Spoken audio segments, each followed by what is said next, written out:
He found a lost woman sleeping in his mountain cabin. Then her secret changed his lonely heart.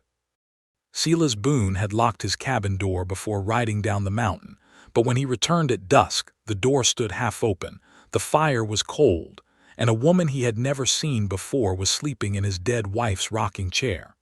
For one long moment, he did not move. The gray horse beneath him shifted in the snow-mudded yard, blowing steam into the sharp Montana air. A loose shutter tapped against the wall.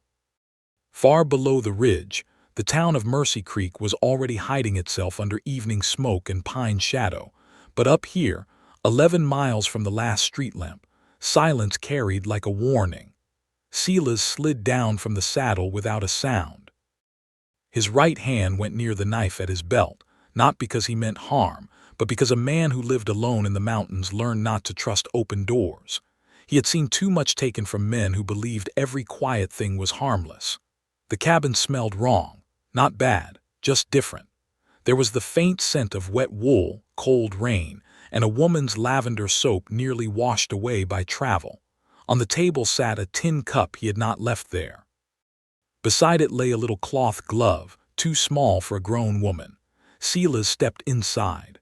The woman sat curled in the old rocker by the hearth, one hand pressed against her ribs as if she had fallen asleep guarding some hidden pain. Her dark brown hair had slipped loose from its pins. Her dress was plain, travel-stained, and torn near the hem. Mud clung to the edge of her boots. Her face, pale in the last light, was young but not soft. It was the face of someone who had been afraid for a long time and had finally run out of strength. On the floor beside the chair, wrapped in Silas's old buffalo coat, slept a little girl. That changed the whole room. Silas took his hand away from the knife. The child was maybe 6, small as a winter bird, with one hand closed around a wooden button torn from somebody's sleeve. Her cheeks were red from cold. Her lips moved once in sleep, but no sound came. Silas stood there with snow melting off his hat brim and felt something old shift inside his chest. He had not had a child's sleep under his roof in 4 years. He had not heard a woman breathe in that room since the spring fever took Lydia Boone and their little boy, Matthew, before the apple trees bloomed. He looked toward the back wall where 2 small framed tintypes sat face down in a drawer because he had not had the courage to look at them and not had the cruelty to throw them away. Then the woman woke. She came awake fast, like a person used to danger. Her eyes flew open, her body stiffened, and before Silas could speak, she was out of the chair and standing between him and the child. "Don't come closer," she said. Her voice was hoarse, but it did not tremble. Silas lifted both hands slowly, palms open. "Ma'am, this is my cabin." Her face changed. Shame, fear, and exhaustion crossed it all at once. She looked toward the open door, then toward the little girl, then back at him. "I know." That answer made Silas go still. Outside, his horse stamped once. The loose shutter knocked again. The woman stood barefoot now, he noticed, because one of her boots had come off while she slept and lay on its side near the hearth. "You know?" he asked. She swallowed. "I saw no smoke from the chimney. I thought no one lived here." "A man can live without smoke showing." "I see that now." He glanced at the child. "She yours?" The woman's jaw tightened. "She is mine to protect." That was not an answer. It was a wall. Silas understood walls. He had built enough of them. "What's your name?" he asked. She hesitated just long enough for him to hear the lie before she decided not to use it. "Mercy Whitaker." The name struck him in a way he did not understand. Mercy, a hard name to carry when the world had not shown much of it. And the girl. Mercy looked down at the child, and the anger in her face softened into something so tender it made Silas look away. Annie. The little girl did not wake. She slept as if sleep was the only place left where no one could ask her questions. Silas took off his hat and set it on the peg by the door. Mercy watched him closely. "I did not steal anything," she said. "There was flour in the tin, but I did not touch it. I used 1 stick of wood. I meant to leave before you came back." "You picked a bad night to be walking." "I have had worse." He looked at her again. There it was under the dirt and tired pride. A small bruise near her temple, not fresh enough to be from tonight, not old enough to be forgotten. Silas felt his hand close at his side. Who are you running from? Mercy's eyes sharpened. No one you need to meet. That sounds like someone I will meet whether I need to or not. She did not answer. Then from under the buffalo coat the little girl stirred. Mercy turned so quickly that pain crossed her face. She tried to hide it, but Silas saw the way her hand flew to her side. Annie opened her eyes. They were large, dark, and silent. Silas waited for the child to cry, speak, ask where she was, ask who he was. She did none of those things. She only stared at him from the floor with a stillness that did not belong on any child. Mercy knelt beside her. "It's all right," she whispered. "I'm here." The girl raised one hand and touched Mercy's sleeve. No words, just the touch. Silas looked from the woman to the child and felt the whole shape of the trouble without knowing its name. A woman with no wagon, a silent child, a cabin door forced open without a broken lock, wet skirts, no food eaten, a bruise hidden badly, and fear not of the mountain but of the road behind her. He stepped to the hearth, keeping distance between them, and set 2 logs inside. Mercy stiffened. "What are you doing?" "Making a fire." "We can leave." "Not tonight." Her chin lifted. "You don't know us." "No." "Then why would you let us stay?" Silas struck a match. The small flame lit his rough face, the scar along his jaw, and the tired hollows beneath his eyes. "Because I came home once," he said quietly, "and found this cabin empty when it should not have been. I know what it costs a house when help comes too late." Mercy's face changed again. Not trust, not yet, but something in her eyes weakened, and that was more dangerous than fear. Fear could keep a person standing. Kindness could bring them to their knees. The fire caught slowly. Orange light crawled over the stone hearth and touched the child's face. Silas stood and pointed toward the small room off the hall. "There's a bed in there. Door has a bolt on the inside. You and the girl can use it." Mercy stared at him. "Why would the bolt be on the inside?" "Because it's your door tonight."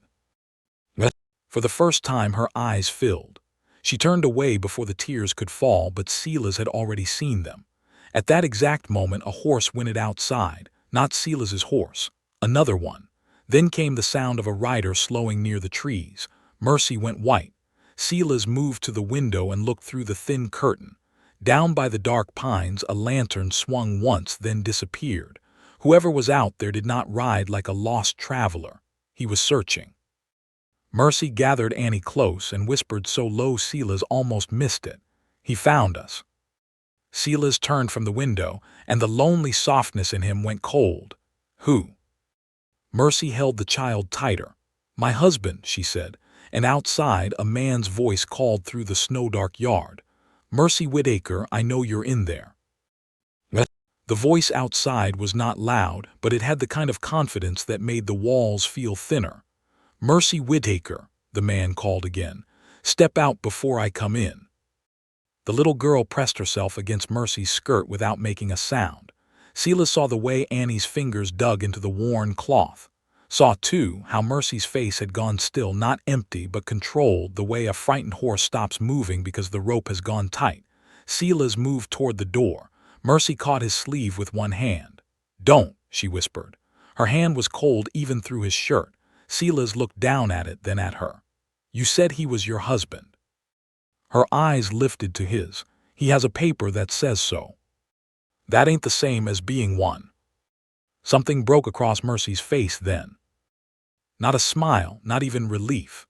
Just the look of a woman who had waited so long for someone to say the truth plain that hearing it almost hurt.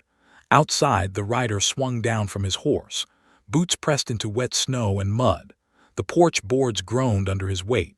Silas stepped closer to the door and took his rifle from the hooks beside it. He did not raise it. He only held it low in one hand.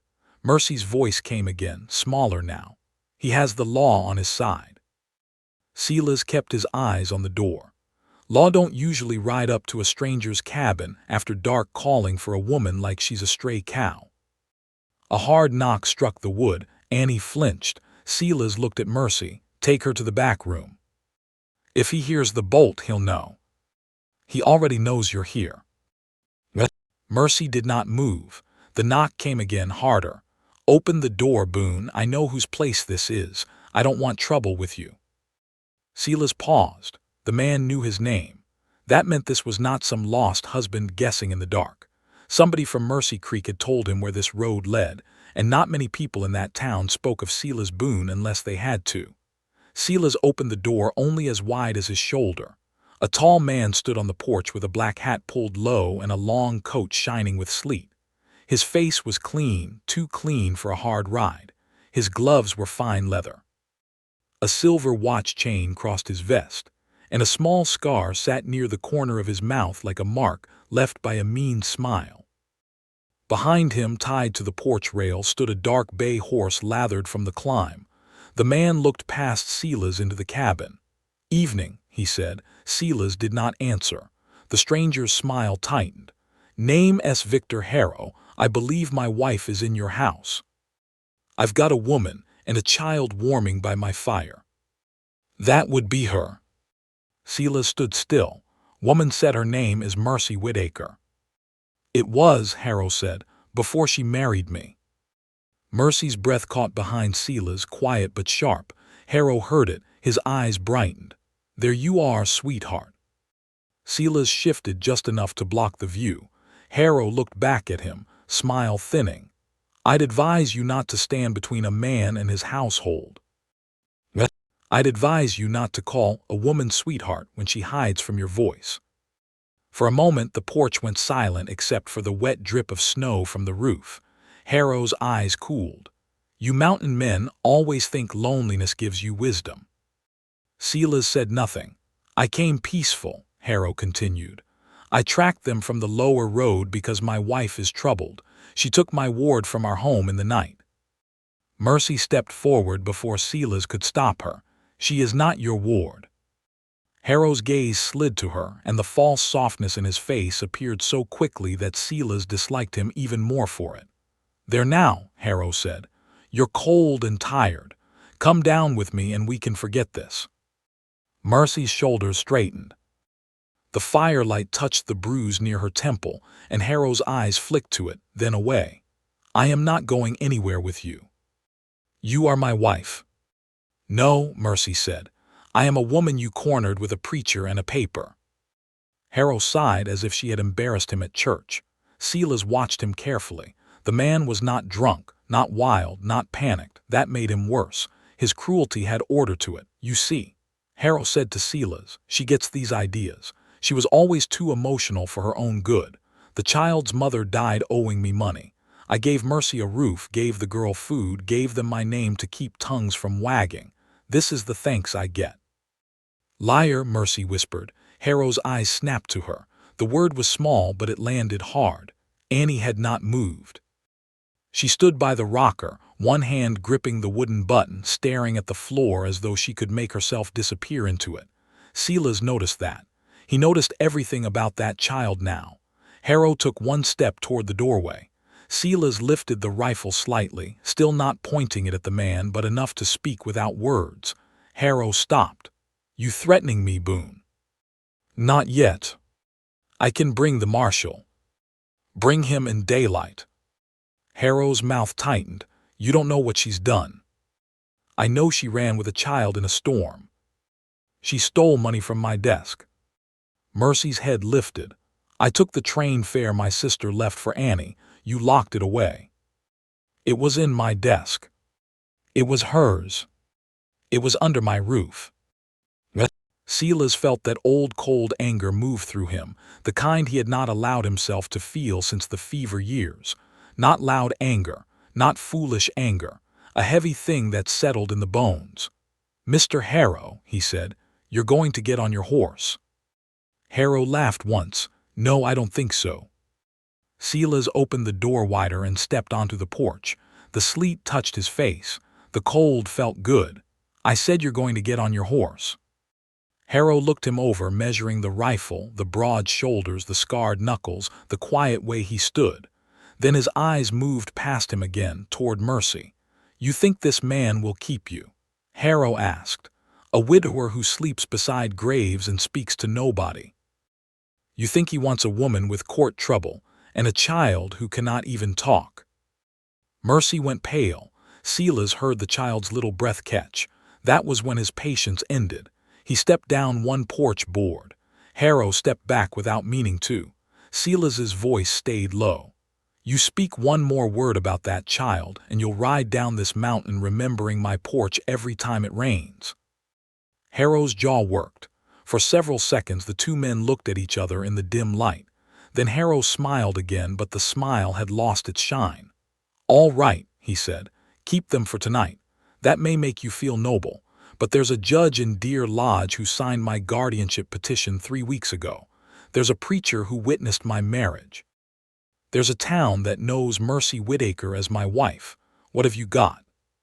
Silas did not answer. Harrow leaned slightly, looking past him.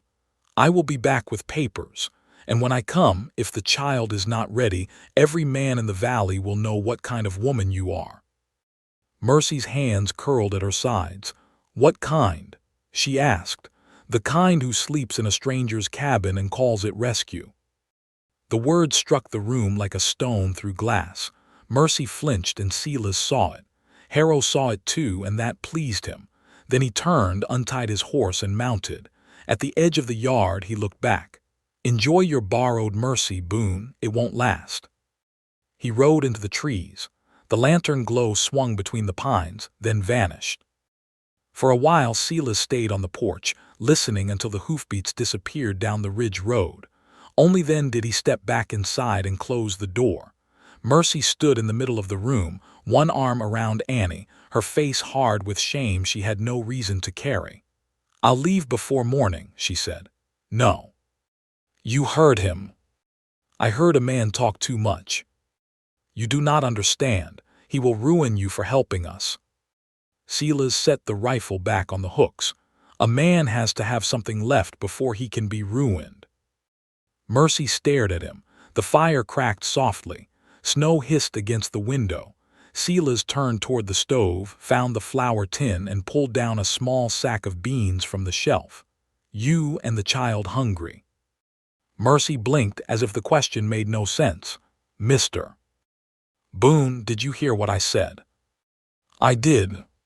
He will come with papers. Then we'll read them. He will come with men. Then they can stand in the yard until I finish reading. He will say I am wicked. Silas looked at her then, really looked at her. Are you? Mercy's lips parted, but nothing came. She looked down at Annie, then back at him. I was afraid. That ain't wicked. I ran. That ain't wicked either. I broke into your cabin. That was rude. A sound escaped her before she could stop it. A laugh, small and broken, almost gone before it lived. Annie looked up at her. Mercy pressed a hand over her mouth. I'm sorry. Silas turned back to the stove so she would not feel watched. Don't be. This place could use a sound that ain't wind. The little girl stared at Silas then. Her dark eyes studied him with a depth that made him feel clumsy and exposed. He gave her a careful nod, the way he would greet a skittish foal. Miss Annie. She did not answer. Mercy touched the child's hair. She hasn't spoken in nearly a year. Silas stilled, then kept working with the beans. Does she need to? Mercy looked at him. What? To stay here tonight, does she need to speak? The question seemed to strike Mercy harder than anything Harrow had said. No, she whispered. No, she does not. Then that's settled. He put water in the pot and hung it over the fire. Mercy slowly sank back into the rocking chair, but she did not relax. She watched the door as if Harrow's voice might seep through the cracks. Silas took a blanket from the chest and laid it near Annie. The child looked at the blanket, then at him. Then very slowly she reached out and touched the edge of it with 2 fingers. It was not trust, but it was something. Mercy saw it too. Her eyes shone in the firelight. Silas looked away because he had no practice receiving gratitude, and because the sight of a frightened woman trying not to cry in his cabin was opening places in him he had nailed shut years ago. After supper, Mercy tried to stand and wash the pot. She made it 2 steps before her face went white and her hand flew to her side again. Silas caught the chair before she fell back into it. "That hurt ain't nothing," he said. She looked away. "I slipped near the ravine." "Before or after the bruise on your face?" What? Her mouth tightened. Silas waited. Mercy did not answer. That was answer enough. He crossed to the shelf, took down a clean cloth and a small bottle of liniment, then set them on the table. "I can send for Widow Pike in the morning. She knows more healing than most doctors and talks less than any preacher." "No doctors." "She ain't a doctor." "No town." Her fear returned so quickly that Silas understood. Mercy Creek itself was not safe for her. Not the mercantile, not the church, not the marshal's office. Harrow had roots there. "All right," he said. "No town tonight." Mercy looked down at her hands. They were trembling now, not from cold anymore. "I didn't mean to bring this to your door." Silas sat across from her, leaving the table between them. "Trouble comes to a door whether invited or not. You could still turn us out." "I could." "Why don't you?" He looked at the fire. Because the cabin had been dead too long. Because the child's silence sat in the room like his boy's old shoes. Because Mercy had stood between him and Annie with nothing but a torn dress and a shaking hand. Because for the first time in 4 years, someone needed him before they needed his horses. But he said none of that. Instead, he said, because a woman who runs through mountain sleet with a child has already been turned out enough. Mercy lowered her face. A tear fell onto her skirt. She wiped it away fast as if ashamed of even that. Silas stood. "Back room's yours, bolted after you go in." Mercy rose carefully this time. Annie followed her, still wrapped in the old coat. At the doorway, Mercy stopped. "Mr. Boone." He looked up. "If he comes back before morning." Silas reached for the lamp and turned the flame low. "Then he finds me awake." Mercy held his gaze for a long moment. Then she nodded and took Annie into the small room. The bolt slid into place. Silas stood in the quiet after it, listening to the sound of 2 people breathing behind a door that had not guarded anyone in years. Outside, the sleet turned to snow. He sat in the chair by the window with his rifle across his knees and watched the dark line of trees until the fire burned low. Somewhere near midnight, from behind the bolted door, he heard a soft sound. Not speech. A child crying into a blanket, trying hard not to be heard. Silas closed his eyes. At dawn, he would ride to Mercy Creek and find out what kind of papers Victor Harrow had. But before the sun rose, while the mountain still held its breath, Silas saw a folded corner of paper sticking out from beneath the little glove on his table. He picked it up. It was a torn marriage certificate, and across the back, written in a woman's hurried hand, were 5 words that changed everything. "He is not my husband." Silas read the words twice before he trusted his own eyes. "He is not my husband." The cabin was so quiet that the paper seemed loud in his hand. The fire had burned down to a red glow, and morning had not yet climbed over the ridge. Snow clung to the window corners like pale fingers. Behind the bolted door, Mercy and Annie slept, though the child's crying had stopped only an hour before. Silas stood by the table with the torn certificate held carefully between his rough fingers. He had expected trouble. A man like Victor Harrow did not ride through sleet for nothing. But this was not only trouble. This was a trap with ink on it. The paper was a marriage certificate from Copper Falls Chapel, dated only 12 days earlier. Mercy Whitaker's name was written clearly. Victor Harrow's name was written beneath it. The preacher's mark was there too, but the bottom corner had been torn away, removing half the witness signatures.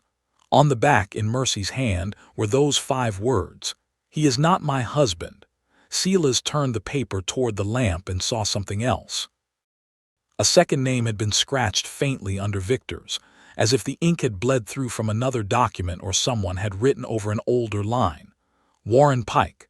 Silas knew that name. Every man in Mercy Creek knew it, though most spoke it softly. Warren Pike had been a freighter who died the previous winter when his wagon broke through ice near Willow Ford. He had left behind a little girl, a locked strongbox, and questions no one cared to ask once Victor Harrow stepped forward claiming he had been Pike's partner. Silas looked toward the back room. Annie was not Mercy's child. Annie was Warren Pike's daughter, and Victor Harrow had not come for a runaway wife. He had come for whatever belonged to that child. Silas folded the paper and placed it under his coffee tin, not hiding it from Mercy, but hiding it from any eyes that might look through a window. Then he put on his coat. By sunrise, the mountain had turned silver. Pine boughs bent under fresh snow.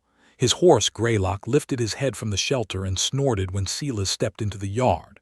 The back room door opened. Mercy stood there in the same dress, her hair braided hastily over one shoulder. She saw his coat. She saw his hat.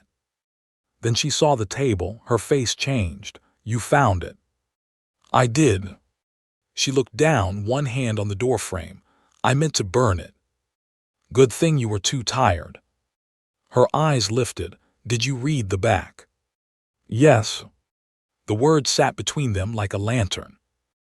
Annie came to stand behind Mercy, small hands holding the side of her skirt. The little girl looked at Silas, then at the door, then at the windows. She understood too much for her age. That bothered him more than Harrow's threats. Silas kept his voice gentle. "Who is Warren Pike?" Mercy closed her eyes. Annie's fingers tightened. "My brother-in-law," Mercy said, "Annie's father." Then Victor lied. Victor has built half his life out of lies. She came into the main room slowly, favoring her side. The firelight touched the bruise on her temple. Silas wanted to ask who put it there, but he already knew enough, and he would not make her say what she was not ready to say. Mercy sat at the table. "Warren was married to my older sister, Elise. She died when Annie was 4.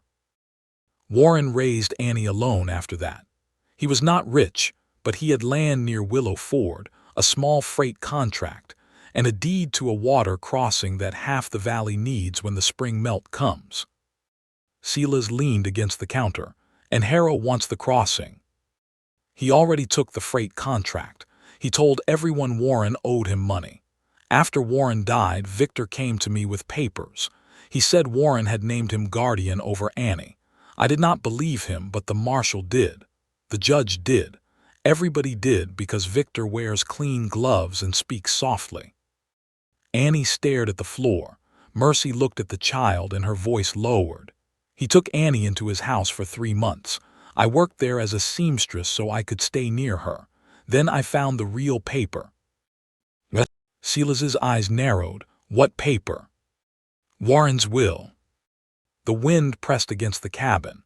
A soft line of snow slid from the roof. Mercy looked toward the window before she continued. "It leaves Annie under my care until she turns 16. It leaves the crossing to her. It says if anything happens to me, the land goes to the church school, not to any guardian. Warren knew men would circle it after he died." "Where is the will?" Mercy's throat moved. "In the lining of Annie's coat." Silas looked at the old buffalo coat around the child, then at Mercy. "That coat?" "No, her own. I lost it near the creek when we climbed last night." For the first time since the night began, Mercy's strength seemed to fail her. She lowered her face into both hands. "I tied it tight inside the lining. I thought it was safe. We crossed a wash below the old miner's trail and Annie slipped. I caught her, but the coat tore loose from the pack. It went down into the brush. I could hear Victor's horse behind us. I had to choose."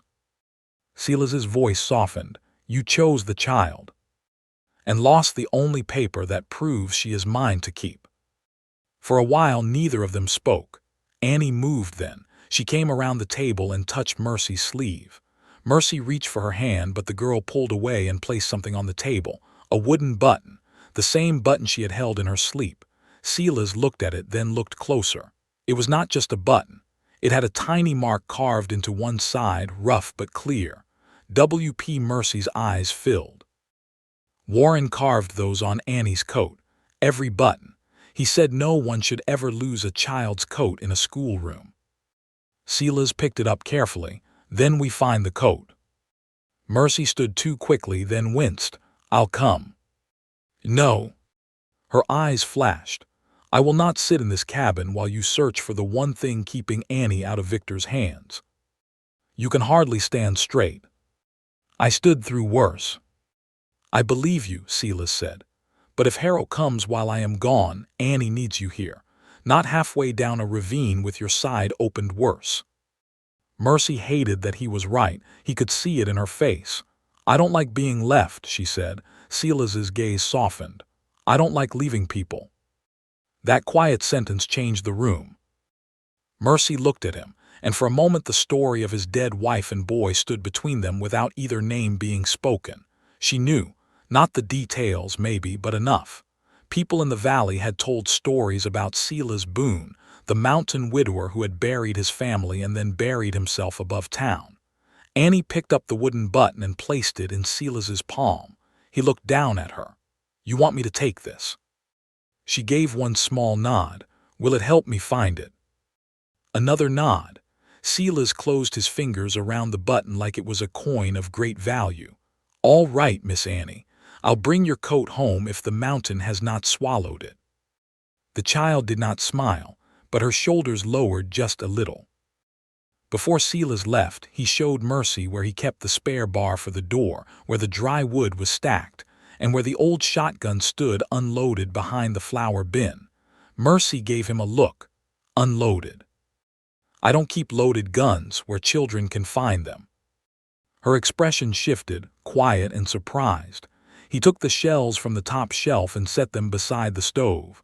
Only if you need it. I know how to load one. I figured. He paused at the door. If Harrow comes, don't open. Not for his voice, not for papers, not for the marshal unless you see his badge through the window in daylight. And if it is not daylight, then he can come back when God can see his face. Mercy's mouth trembled with the ghost of a smile. Silas stepped out into the cold. The mountain road was ugly after snow. Greylock picked his way down the ridge with careful hooves, and Silas leaned with him, eyes searching every broken branch and drift mark along the old miner's path. Once he found a strip of brown cloth caught on a thorn. Farther down, a smear of mud where someone had slipped. Mercy had carried Annie through this in the dark. That thought stayed with him. He had known strong women. His wife Lydia had once held a barn door shut in a windstorm while he tied down a roof beam. But Mercy's strength was different. It was the kind that came after a person had been told no at every door and still kept walking because a child's hand was in hers. Near the wash, Greylock stopped. Silas dismounted and crouched. There below the bank, tangled in willow brush, was a small brown coat. His breath left him. He climbed down, boots sliding in wet clay, and reached for it. The coat was soaked, torn at one sleeve, but whole enough. He felt along the lining until his fingers found a hard, folded shape stitched beneath the inner seam. The will was still there. Silas cut the seam carefully with his pocket knife and pulled the paper free. Then he heard a twig snap above him. He froze. A man stood at the top of the wash with a pistol pointed down. Not Victor Harrow. This one was younger, narrow-faced, with a deputy's badge pinned crooked to his coat. "Morning, Boone," the deputy said. "Mr. Harrow said you might come looking." Silas kept one hand on the coat and the other near his knee. "That's so." The deputy looked nervous, which made the pistol more dangerous. "I'll take whatever you found." Silas stood slowly. "Paper belongs to the child." "Court can decide that." "Then the court can ask me polite." The deputy swallowed. "Don't make this hard." From behind the deputy came Victor Harrow's voice. "Oh, I hope he does." Harrow stepped into view, smiling under his black hat. Silas looked up from the wash, one hand holding Annie's coat, the hidden will tucked inside his shirt. Harrow's smile widened. "Mr. Boone," he said, "you have something of mine." And on the ridge above them, 3 more riders moved out from the pines. Silas Boone stood below the wash with Annie's torn coat in one hand and 4 men above him. Victor Harrow had chosen his place well. The bank rose steep on both sides, muddy from melting snow, with willow roots hanging through the clay like old fingers. Greylock stood 10 yards away, ears pinned, reins dragging loose near a patch of brush. The mountain morning had gone pale and quiet, the kind of quiet that makes a man hear his own blood. Harrow smiled down at him. "You should have stayed in your cabin." Silas looked from one rider to the next. The deputy held the pistol with both hands now. The other 3 men wore no badges, but they wore the look of hired trouble, hard eyes and cold mouths and hands too close to their holsters. Silas did not move toward his rifle. It was still in the saddle boot on Greylock. That was bad, but bad was not the same as finished. "You brought half a posse for a child's coat," Silas said. Harrow's smile thinned. "I brought witnesses." "To what?" "To you stealing legal property from my wife's household." Silas glanced at the coat. Funny thing about property, it usually does not have a little girl's name carved into the buttons. One of the riders shifted. Harrow's eyes flicked to the man, then back to Silas. "You found a child's garment lost in the brush, nothing more." "Then you won't mind me carrying it home." "I mind very much." The deputy swallowed again. Silas saw sweat shining along the boy's upper lip, though the air was cold. He was not made for this. Harrow had brought him along because a nervous badge could make a crooked thing look lawful. Silas lifted the coat slightly. "You want it, come down and take it." Harrow gave a small laugh. "I heard you were quiet, Boone, not foolish." "I am quiet most days." "And today?" Silas looked straight at him. "Today I am deciding." Harrow's face darkened. For a moment no one moved. A crow called somewhere above the trees. Greylock tossed his head and stamped once, and that one sound pulled the deputy's eyes away for half a breath. Silas used it. He threw the coat hard into the willow brush, not away from himself but toward the thickest tangle, and at the same time he dropped sideways into the mud. The pistol cracked. The shot hit the bank behind him and sent clay across his shoulder. Greylock reared. The hired men cursed. One horse spun. The wash filled with shouting and hooves. Silas rolled behind a fallen cottonwood trunk, dragged himself up, and grabbed a broken limb thick enough to serve as a club. He did not run for the rifle. That was what they expected. Instead, he moved through the brush toward Greylock from the blind side, staying low while the men above tried to see through willow branches and their own confusion. "Find the coat." Harrow shouted. "Forget him. Find the coat." That told Silas everything. Harrow did not care if Silas escaped. He cared about the paper. Silas reached Greylock, caught the rein, and pressed his forehead briefly against the horse's neck. "Easy, boy." The horse trembled under him but held. A rider came sliding down the bank, boots first, one hand out for balance. Silas waited until the man hit the bottom, then drove his shoulder into him. They both went down in the mud. The man swung wild.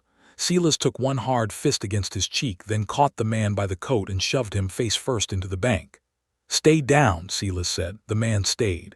Another shot cracked above him. Greylock jerked. Silas's heart jumped, but the horse was not hit. The shot had gone into a tree. "Hold your fire." Harrow snapped. "You fool, the paper may be on him." Silas reached into his shirt and felt the folded will against his skin. Still dry, still there.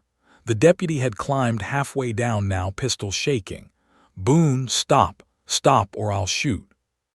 Silas looked up at him. "You already did." The young deputy's face changed. Shame crossed it, then fear, then the hard panic of a man who cannot step back because others are watching. Silas knew that look. He had seen it on men at a rope across a road, men who had gone too far to admit they were wrong. "Son," Silas said, "you point that at me again, you better know why." The deputy hesitated. That hesitation saved them both.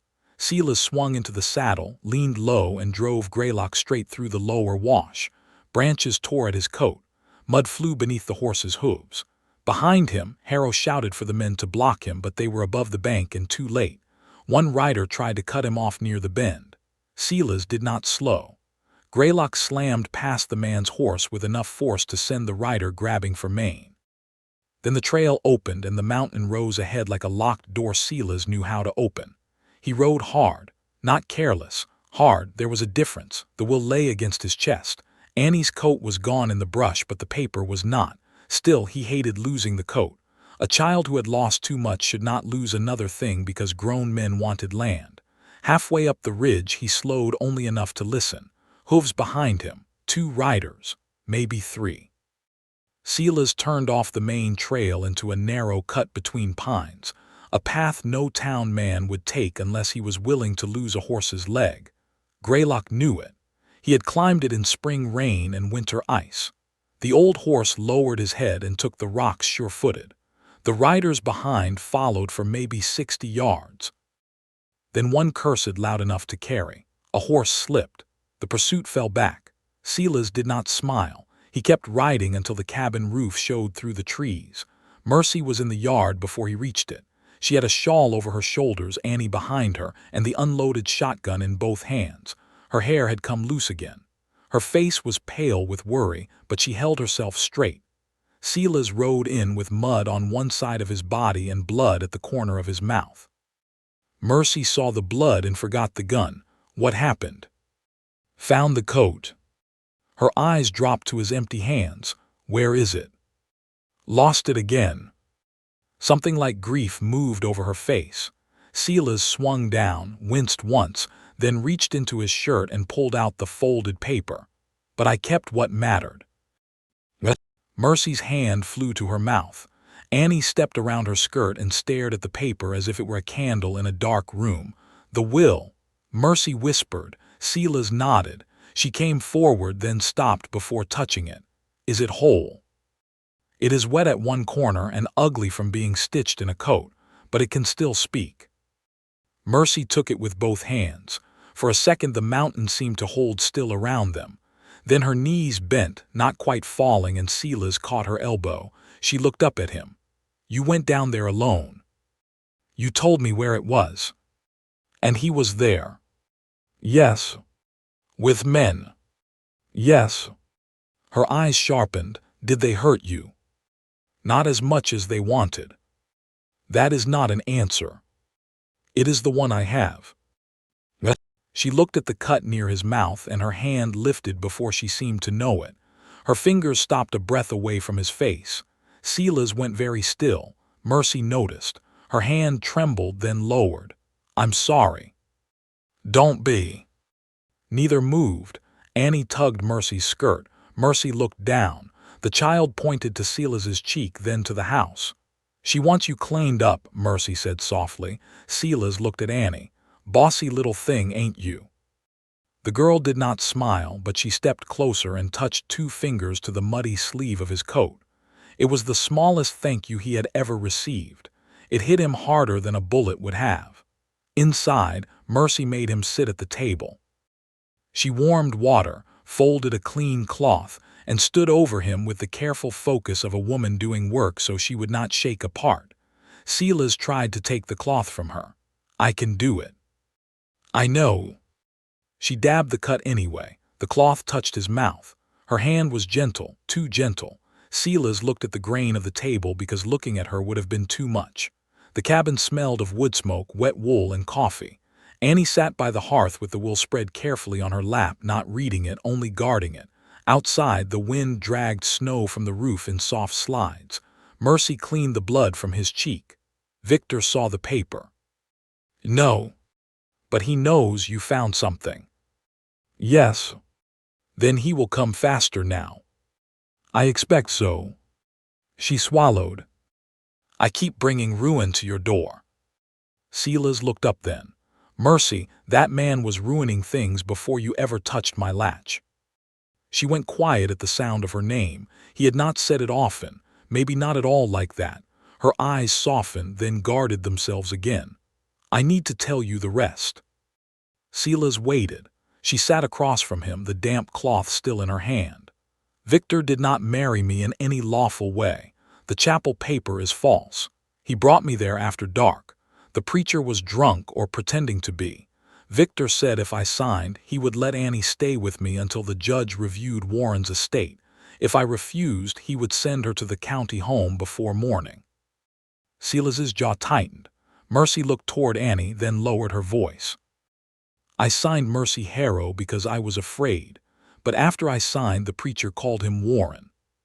Silas narrowed his eyes. Warren. She nodded. That was the name on the old register. Victor had taken a page from another marriage record and written over it. I did not understand at first. Then I saw the ink, saw the scraped paper. That certificate was not a marriage. It was a cover. For what? Mercy's face went still. For making it look like he had a wife with legal claim to Annie's care, a wife he could control. If anyone asked why Annie was in his house, he could say she was with family, with her aunt by marriage. Silas looked at the will in Annie's lap. But the will names you as guardian. Yes. And if he marries you or claims he has, he can say your care is his household. Yes. The plan was crooked but not foolish. That angered Silas even more. Foolish cruelty breaks windows. Clever cruelty builds courthouses around itself. Mercy's voice shook now. I found the will 3 nights ago. Warren had hidden it behind a loose board in his old freight office. I took Annie and ran. We meant to reach Deer Lodge, but Victor's men were watching the stage road, so I climbed instead. Toward my cabin. I did not know it was yours. I only saw smoke here once, months ago from town. I thought maybe it was abandoned. Silas glanced around the room. Close enough. Mercy's eyes filled, but she did not cry. I should have knocked on some decent door. You did. She looked at him. A quietness opened between them, warm and frightening. It was not romance yet. It was not even trust in the full sense.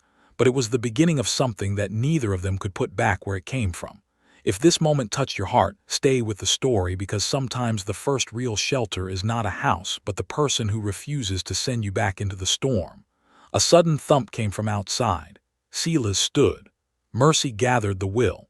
Annie moved to the back wall.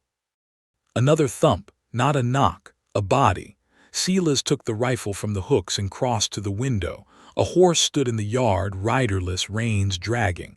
Across the saddle horn hung a torn strip of brown cloth, Annie's coat. Mercy came beside him and saw it. Her face drained. On the porch, something slid under the door. Silas looked down. A folded note. He picked it up, opened it, and read the neat black writing. Bring the will to Mercy Creek by noon, or the next paper I file will name Silas Boone as the man who stole a wife and child from lawful care. Mercy whispered, There's more. Silas turned the note over. On the back was one sentence. Ask Boone what happened to the last woman who trusted him. The note lay in Silas Boone's hand like a live coal. Ask Boone what happened to the last woman who trusted him. Mercy read it once, then looked at him. Silas did not move. He stood near the door with the rifle in one hand and Victor Harrow's neat writing in the other, while snowlight pressed against the cabin windows and the riderless horse stood outside with Annie's torn coat hanging from the saddle. The room seemed to wait for him. Mercy's voice was low. What does he mean? Silas folded the note slowly. He means to make you afraid of me. That is not what I asked. No, it was not. Silas looked toward the hearth, where Annie sat with the will held carefully against her chest. The child was watching him now, too.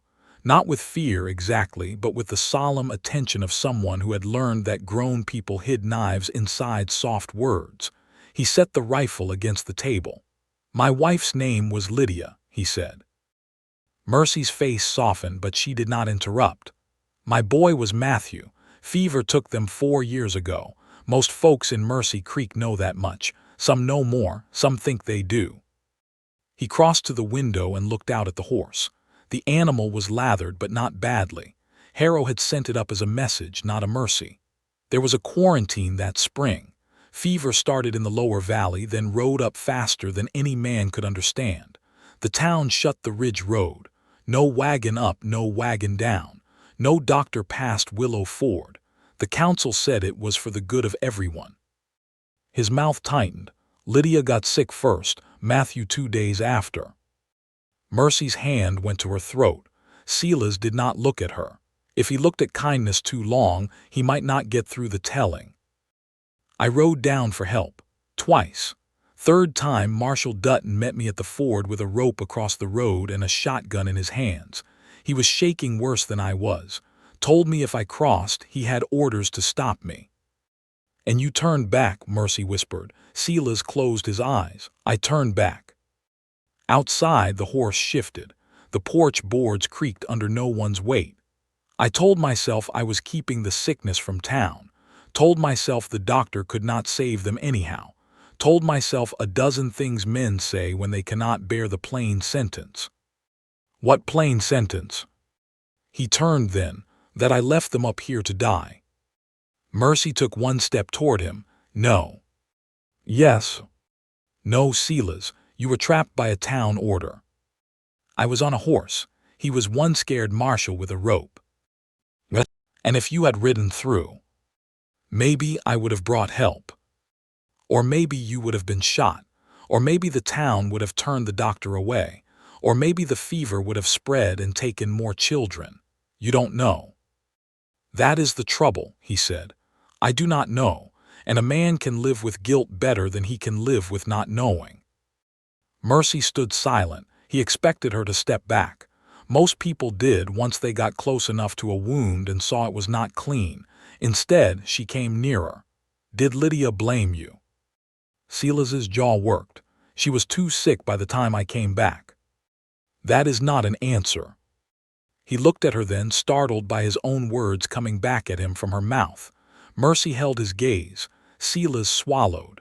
No, she did not blame me. What did she say? He looked away, but her question had already opened the drawer in his mind. The little bedroom, the damp cloth, Matthew burning with fever under a quilt, Lydia's hand thin and hot around his wrist, her voice, nearly gone, still trying to comfort him. She told me to stop standing in the doorway, Silas said. She said the room was not full yet. Mercy's eyes filled. What did that mean? She meant there was still room for me beside them. For the first time since he had found the note, Silas's voice broke. I had been walking in and out, carrying water, wood, medicine that did nothing. I was scared to sit. Scared if I sat, I would know there was nothing left to do. She knew.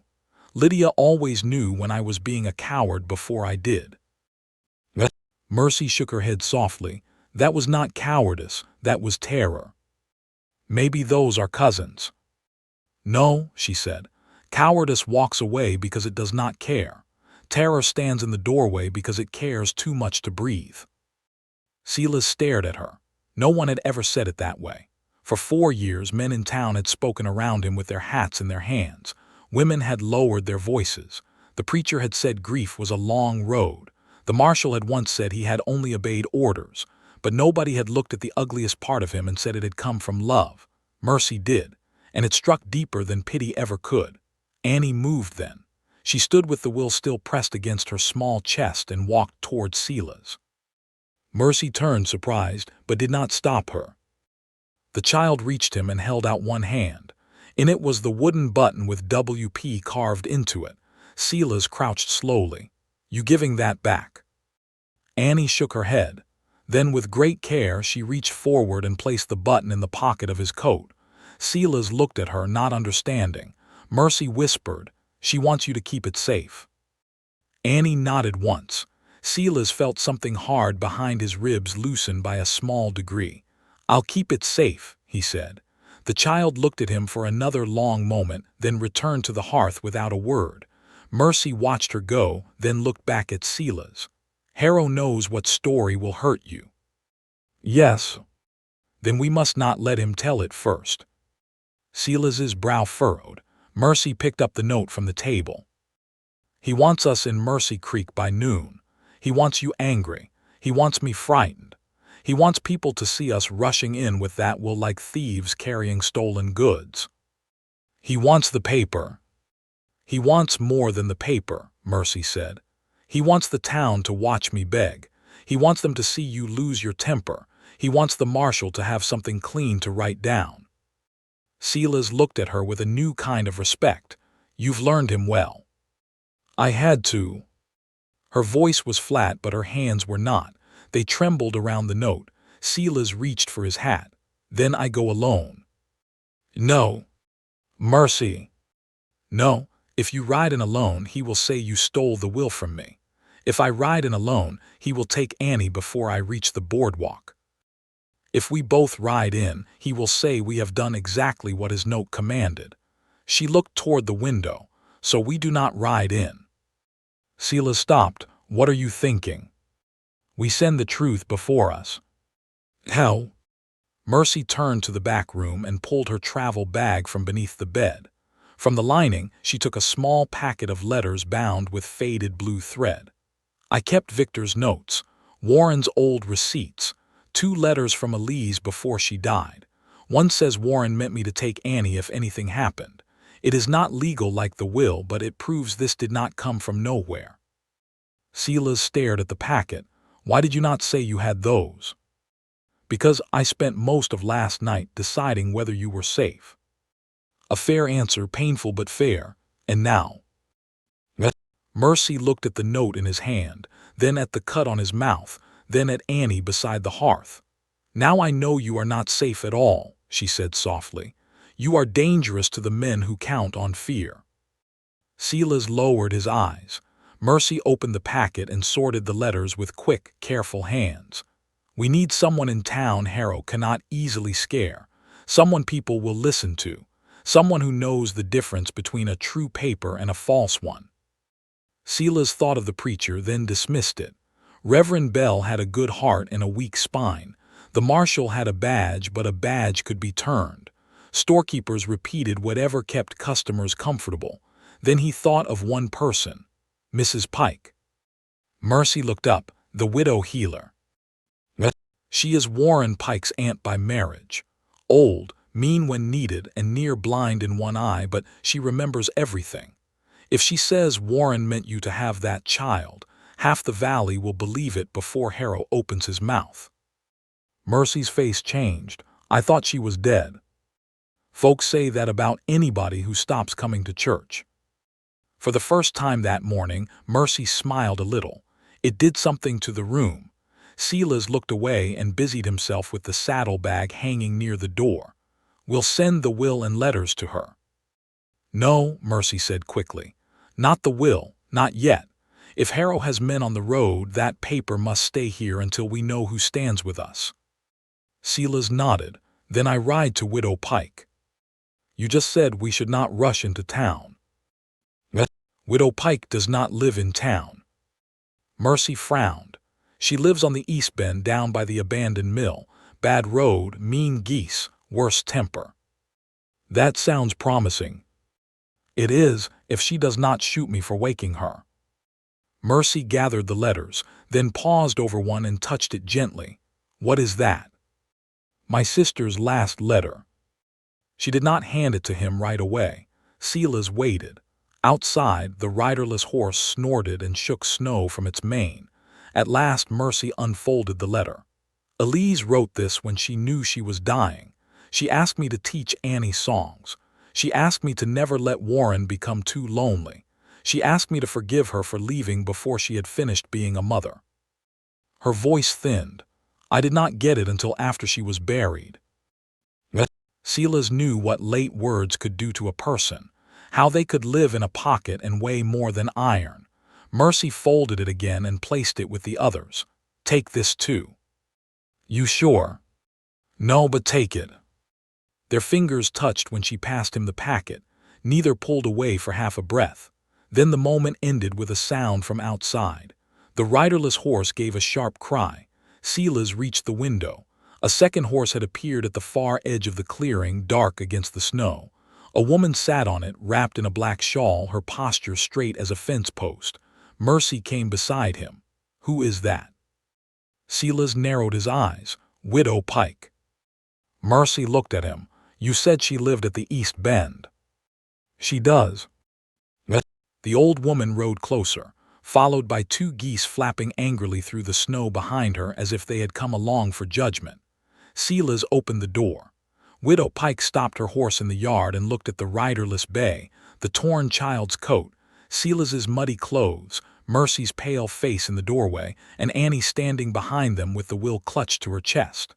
Well, the old woman said, this looks exactly as wicked as I was told it would. Silas stepped onto the porch. Morning, Mrs. Pike. Do not mourning me, Silas Boone. I am 81 years old, my joints ache, and Victor Harrow sent a boy to my door before sunrise to tell me Warren Pike's child was being hidden by a mountain widower and a loose woman. Her sharp eyes moved to Mercy. Are you the loose woman? Mercy lifted her chin. I suppose that depends on who is speaking. Widow Pike stared at her. Then she laughed once, hard and dry. Good, you have a spine, you will need it.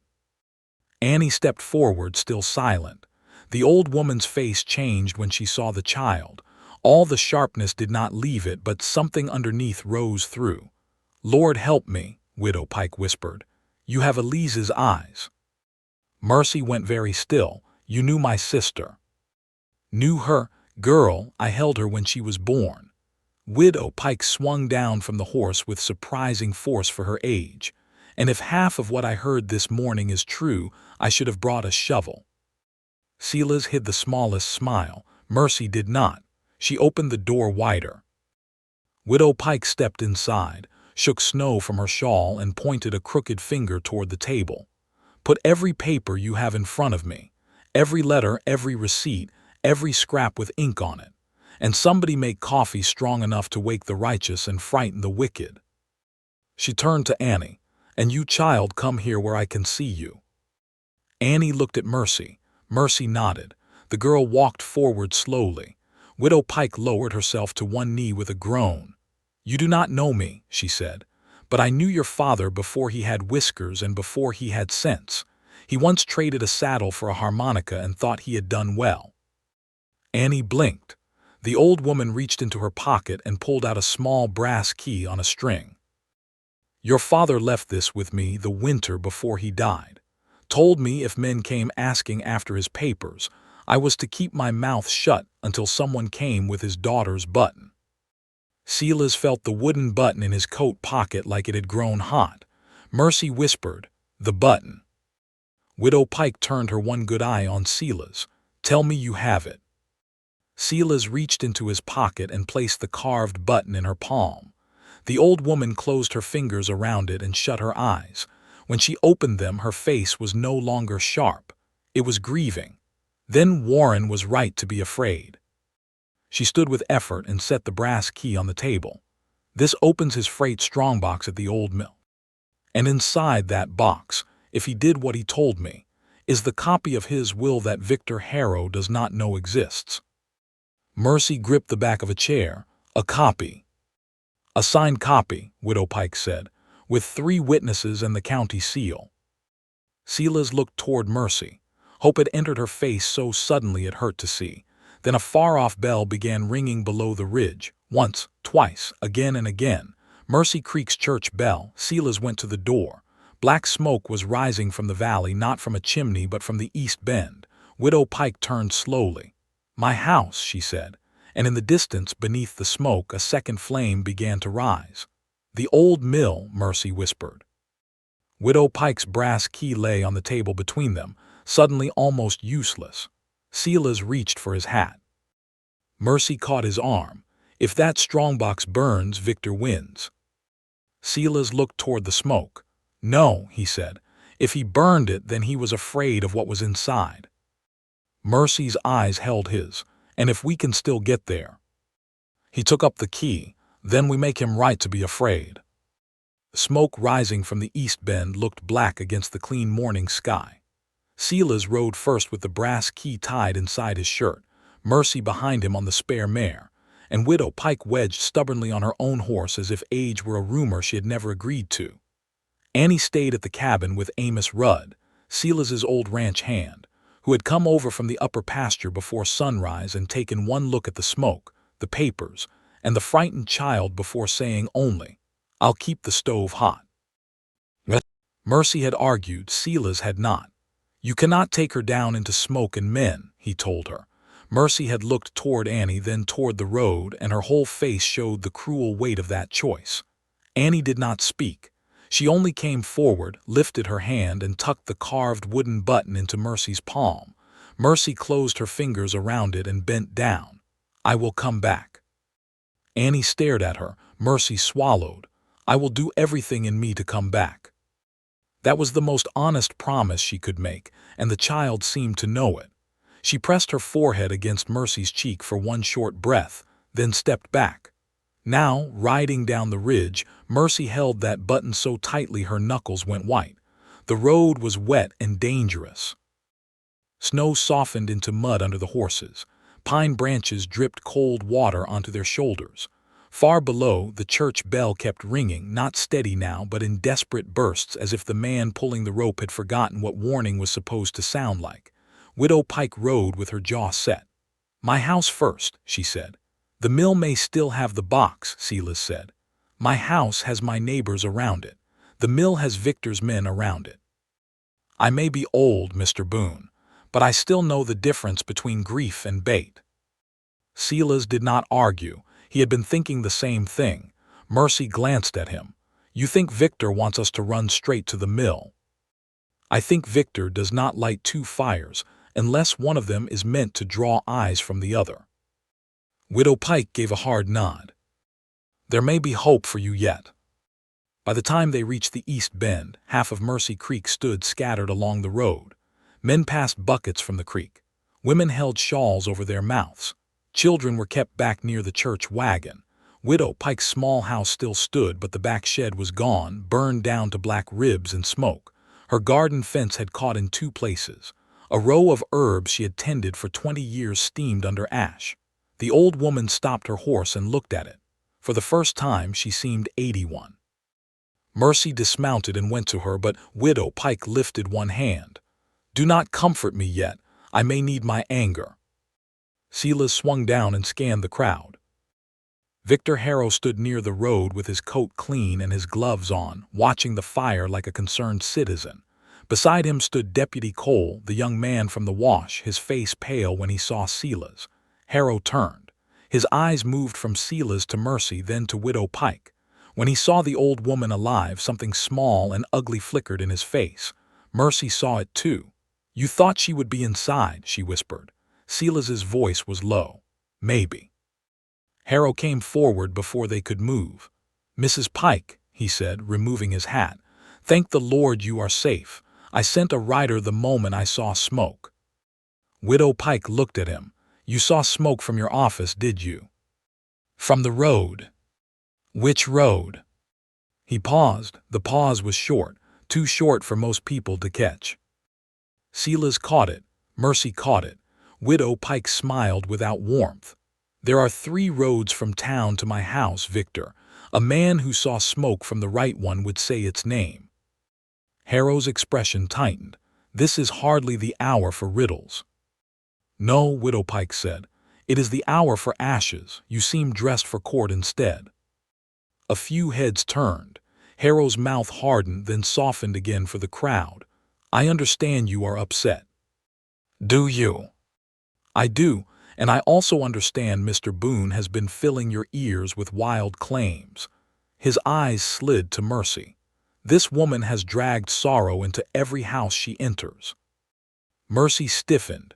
Silas took one step forward, but Mercy put a hand on his arm, not to stop him from protecting her, to remind him of the trap. Harrow saw the gesture and smiled. "You see, already she leads him by the sleeve." Mercy lifted her chin. "And yet I did not lead you here."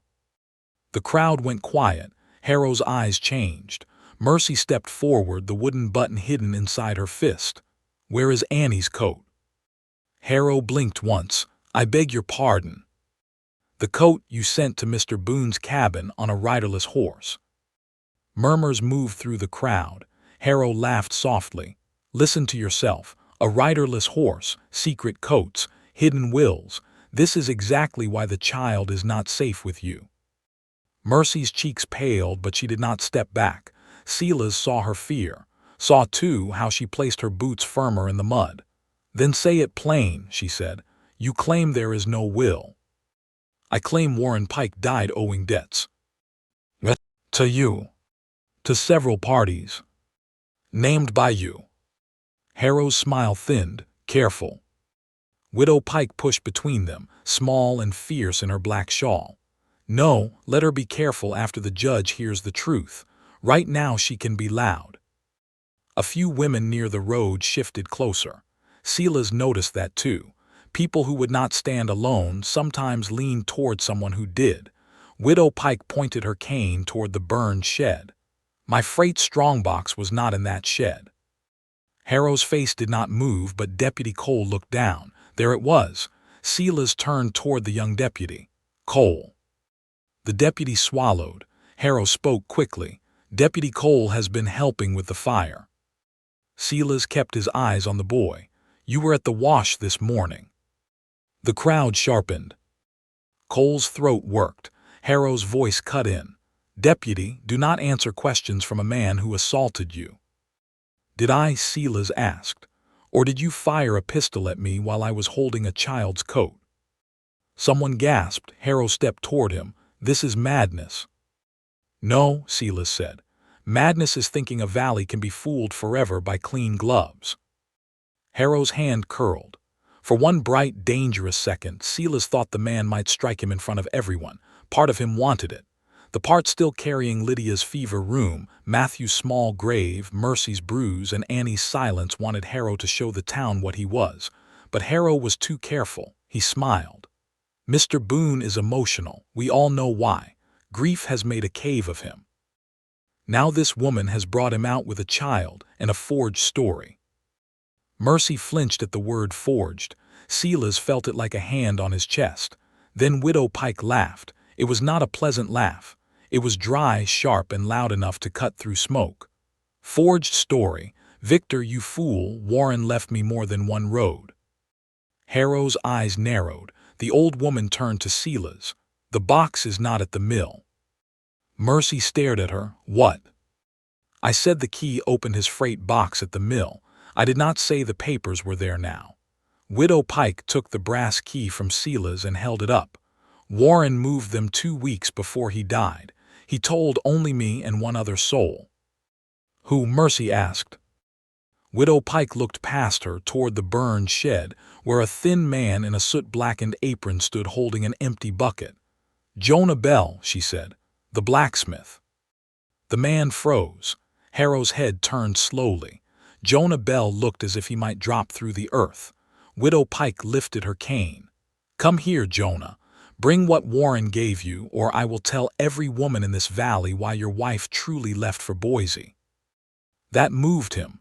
Jonah set the bucket down and came forward with his face gray. From under his apron he pulled a flat oilskin packet. Mercy stopped breathing. Harrow stepped toward him. Bell, you do not know what you are doing. Jonah looked at him with fear and something stronger. Yes, he said. For once I think I do. He held the packet out to Mercy. Her hand shook as she took it. Inside was a second will, dry, sealed, and marked with the county stamp. Then from the back of the crowd came a small voice. That paper is mine. Everyone turned. Annie stood at the edge of the road with Amos Rudd behind her, one hand on the old man's sleeve, her face pale but her eyes clear. Mercy made a broken sound. Annie. The child looked at Victor Harrow. My papa wrote it, she said, and you locked me in the pantry when I asked for Aunt Mercy. The whole East Bend went silent. Harrow's face emptied. Then the church bell stopped ringing. Annie's small voice seemed to hang over the road longer than the smoke.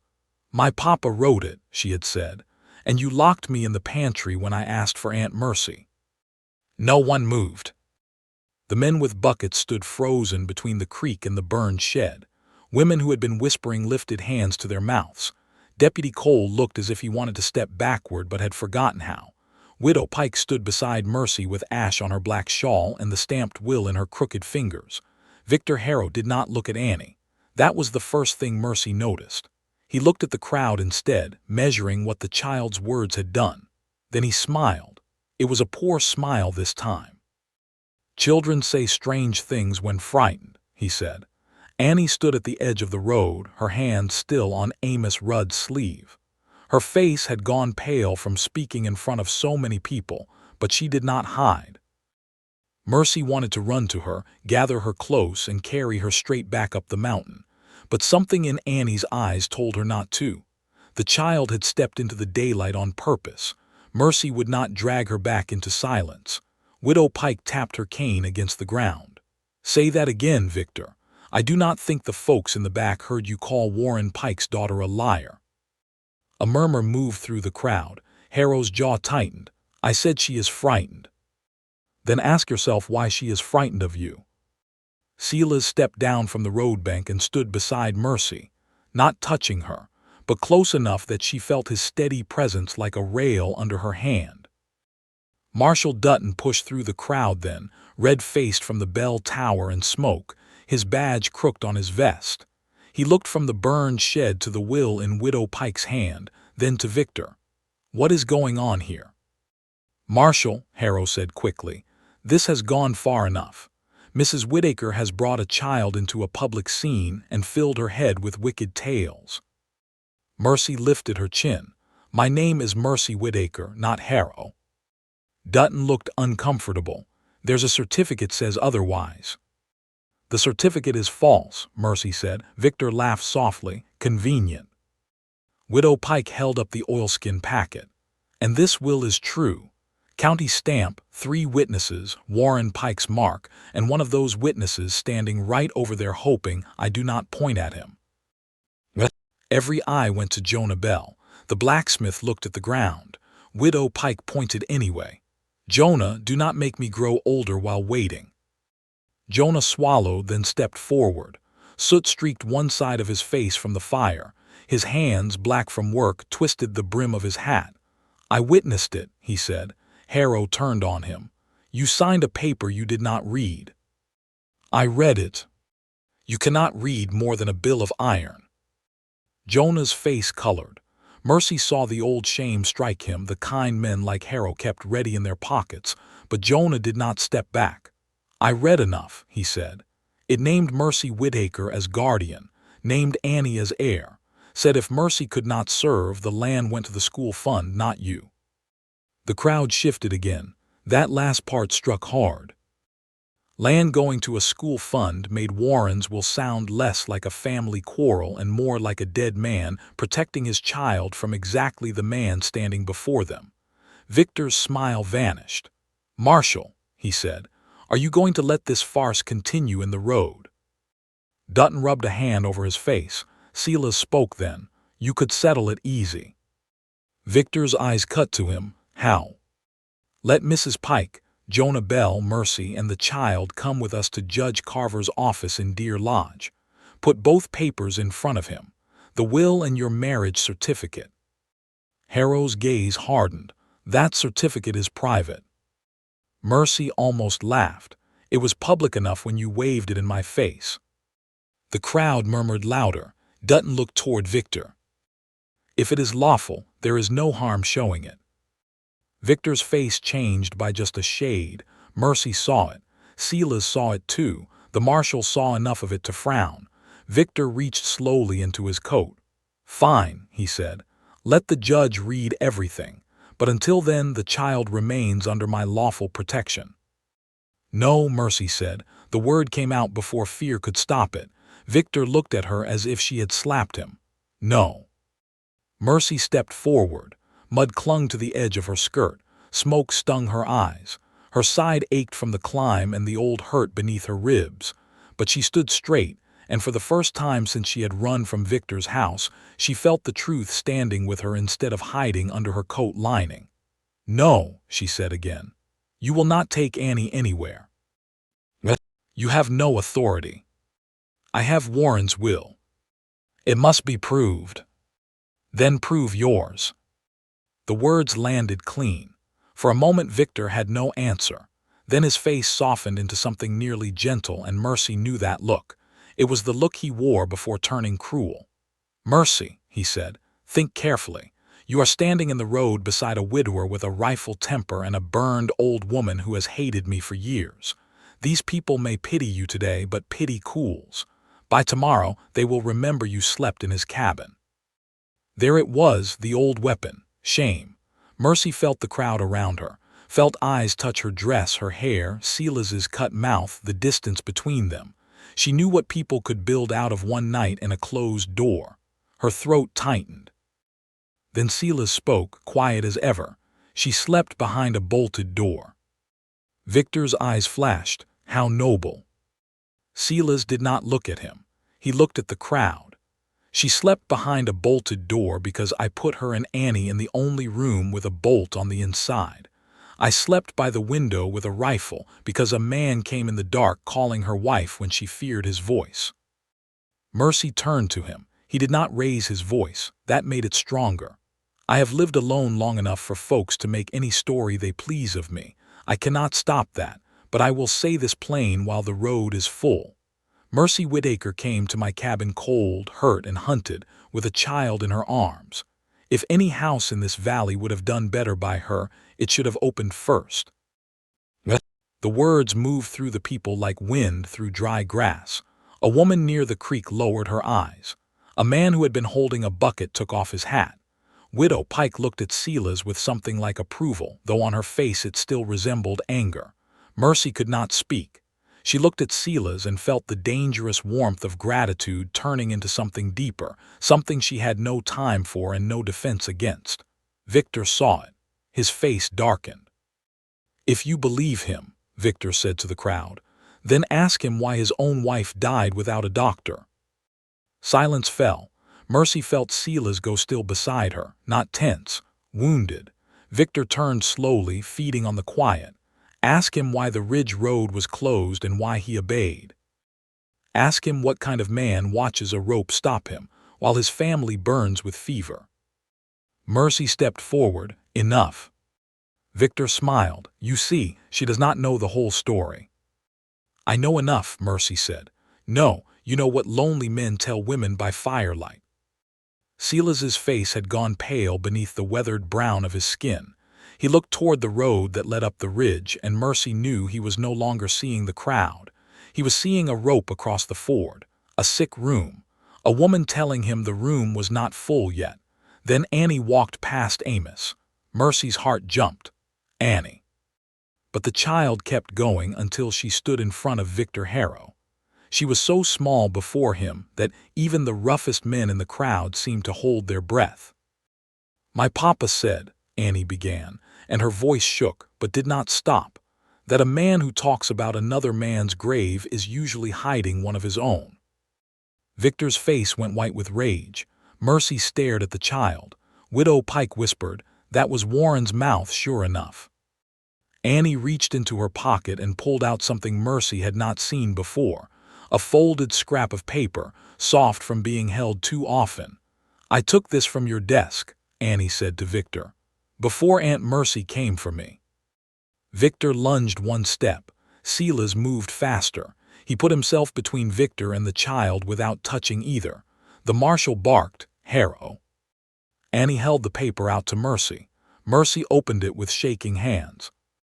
It was a receipt from the county records office, dated 2 days before Warren Pike's wagon went through the ice.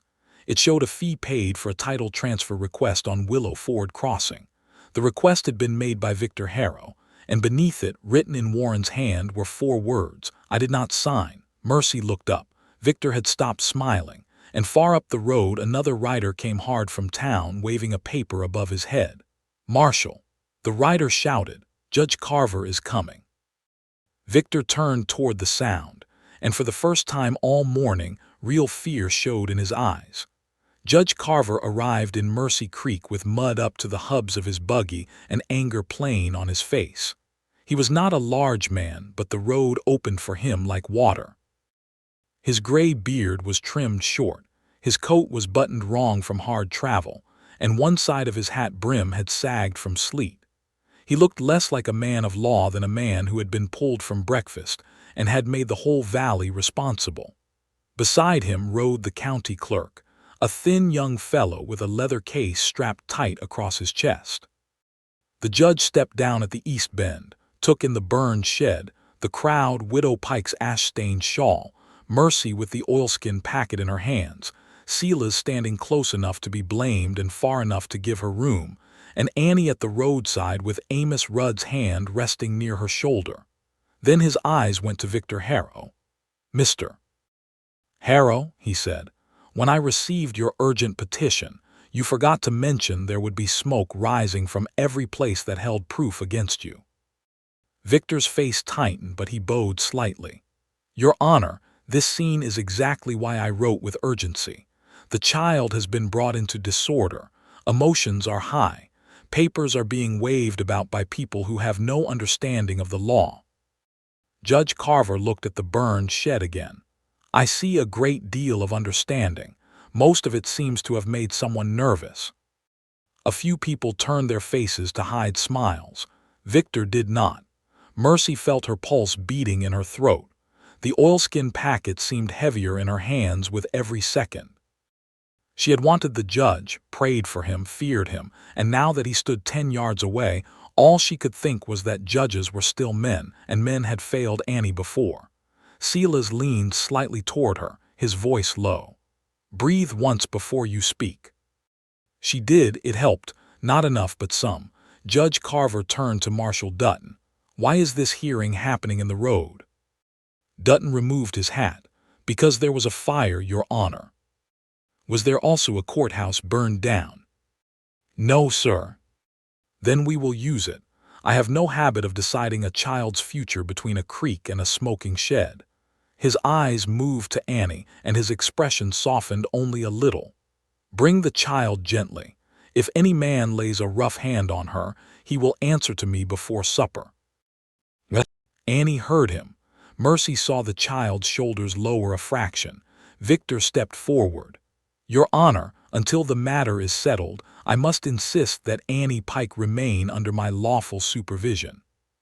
Judge Carver stopped walking. Must you? Victor swallowed. The current order names me temporary guardian. The current order was granted on papers you sent me in a hurry.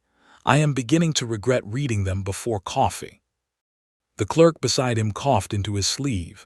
Judge Carver pointed toward town. Courthouse, now.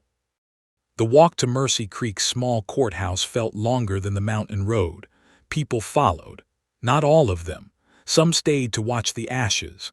Some went home because truth frightened them more than fire. But enough came that by the time Judge Carver took the front room of the courthouse, the benches were full and the open windows had faces gathered outside. Mercy sat at the front with Annie beside her. Silas stood behind them, his hat in both hands. Widow Pike lowered herself into a chair like a queen accepting a poor throne. Jonah Bell sat near the wall, eyes fixed on his boots. Deputy Cole stood by Marshal Dutton, pale and sweating. Victor Harrow sat alone on the other side, clean gloves folded on the table. That, Mercy thought, was how he had fooled them. He always looked like a man who had just washed his hands. Judge Carver opened his leather folder. We are here because Mr. Victor Harrow petitioned for temporary guardianship of Annie Pike, minor daughter of Warren Pike, deceased. He claimed the child was being kept from lawful care by Mercy Whitaker, a woman of unstable character and no legal claim. His eyes moved to Mercy. Mrs. Whitaker, is that your name? Mercy stood. Yes, Your Honor. Are you married to Mr. Harrow? No, sir. Victor stood sharply. I have a certificate. You will sit until I ask you to stand, the judge said. Victor sat. Judge Carver looked back at Mercy. Do you deny the certificate? I deny that it is lawful. I signed under threat that Annie would be taken from me before sunrise. And after I signed, I saw that the page had been altered from an older record. The room murmured. Judge Carver lifted one finger. The room fell quiet. Do you have proof? Mercy looked at Silas. He took the torn certificate from inside his coat and placed it before the judge. Their fingers did not touch, but the act still felt intimate, like trust made visible. Judge Carver adjusted his spectacles and studied the paper. His face gave away nothing. Clerk. The young county clerk came forward, opened his leather case, and withdrew a ledger book. For the first time, Victor Harrow shifted in his chair. The clerk turned pages carefully. Copper Falls Chapel marriages, copied quarterly into county record. Warren Pike and Elise Whitaker, lawful marriage, recorded 6 years ago. Page number matches the lower corner of the document Mrs. Whitaker presents. The courtroom stirred. Mercy gripped Annie's hand. Judge Carver looked up, meaning. The clerk swallowed. meaning the document now carrying Victor Harrow's name appears to have been made from a copied or stolen portion of Warren Pike's marriage record.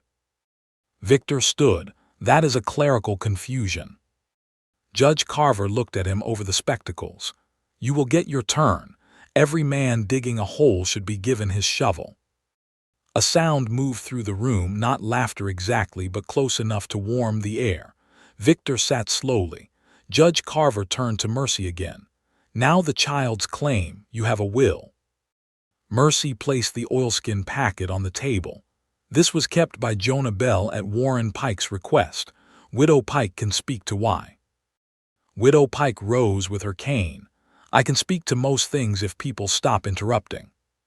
The judge's mouth twitched. Mrs. Pike, I remember you. And I remember you when you had no beard and less sense. So let us both be polite and move quickly. This time the room did laugh, gently but clearly.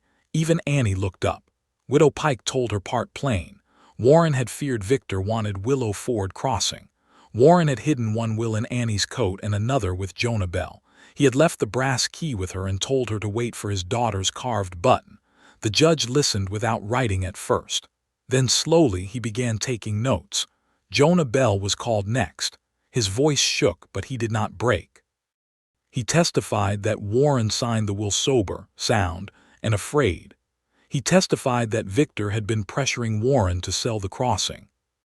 He testified that Warren said, "If I am found dead, Victor will call it debt before the mud dries." Mercy felt the room change. It was not full trust yet, but people were listening now, not to gossip but to sequence, to dates, to why one thing had followed another. That was stronger than pity. Judge Carver opened the will and read silently. Victor's face had become a mask. Then the judge asked, "Where is the first will?" Silence. Mercy's stomach tightened. Silas answered, "In our possession, Your Honor, but damaged from being hidden in the child's coat." "Your possession?" "My cabin." Victor seized the opening. "There, the very point. Mrs. Whitaker and Mr. Boone have hidden evidence while claiming others are false. They fled to an isolated cabin. They refused lawful return. They forced this child into fear and confusion." Mercy stood. "No." Victor turned on her. "You carried Annie into a snowstorm. To keep her from you. You broke into a widower's house. To keep her warm. You slept under his roof while calling yourself decent." The room went tight. There it was again, the weapon he loved most. Mercy felt the old shame rise, hot and choking. For a second she was back in Victor's parlor with a pen in her hand and Annie crying behind a pantry door. Back at the cabin door, wet and afraid. Back in every room where a woman's fear had been made into a woman's fault. Then Annie spoke. She slept in the little room. Everyone turned. Annie stood on the bench beside Mercy, small hands closed at her sides. "Mr. Boone put us there. He slept by the window. Aunt Mercy locked the door. I heard it." Her voice trembled, then steadied. "He made beans. He did not yell. He did not touch her. He called me Miss Annie." Mercy pressed a hand to her mouth. Silas lowered his head. Judge Carver looked at the child with great care. "Annie, do you know what it means to tell the truth in this room?" "Yes, sir." "What does it mean?" "It means if I am scared, I say that too." The room went silent. The judge's face softened. "That is a fine answer." Victor rose, his voice sharp now. "Your Honor, this is improper. The child has been coached." Annie looked at him. "No," she said, "you coached me." Victor froze. Mercy's heart struck hard. Judge Carver leaned forward. "Explain that child." Annie looked at Mercy first. Mercy wanted to tell her she did not have to, but Annie had asked for truth when she stepped into the road. Mercy gave the smallest nod. Annie turned back to the judge. "Mr. Harrow told me if anyone asked, I was to say Aunt Mercy left me. He said if I said it right, she could come back after she learned to behave. But Aunt Mercy did not leave me. He locked me in the pantry when she came." Victor's chair scraped. "That is enough." Judge Carver's voice cracked like a whip. "It is enough when I say it is enough." Victor's face went red. The judge looked to Marshal Dutton. "Did you inspect Mr. Harrow's home before executing the temporary order?" Dutton shifted. "No, Your Honor, the petition appeared proper." "Did you speak to the child?" "No, sir." "Did you speak to Mrs. Whitaker?" "No, sir." "Did you verify the marriage certificate?" "No, sir." Judge Carver removed his spectacles and rubbed the bridge of his nose. "I am surrounded by men who trust paper more than people, then act surprised when paper lies. If this truth makes you angry for Mercy and Annie, stay with the story because the judge has heard the child now, but Victor Harrow still has one last lie waiting."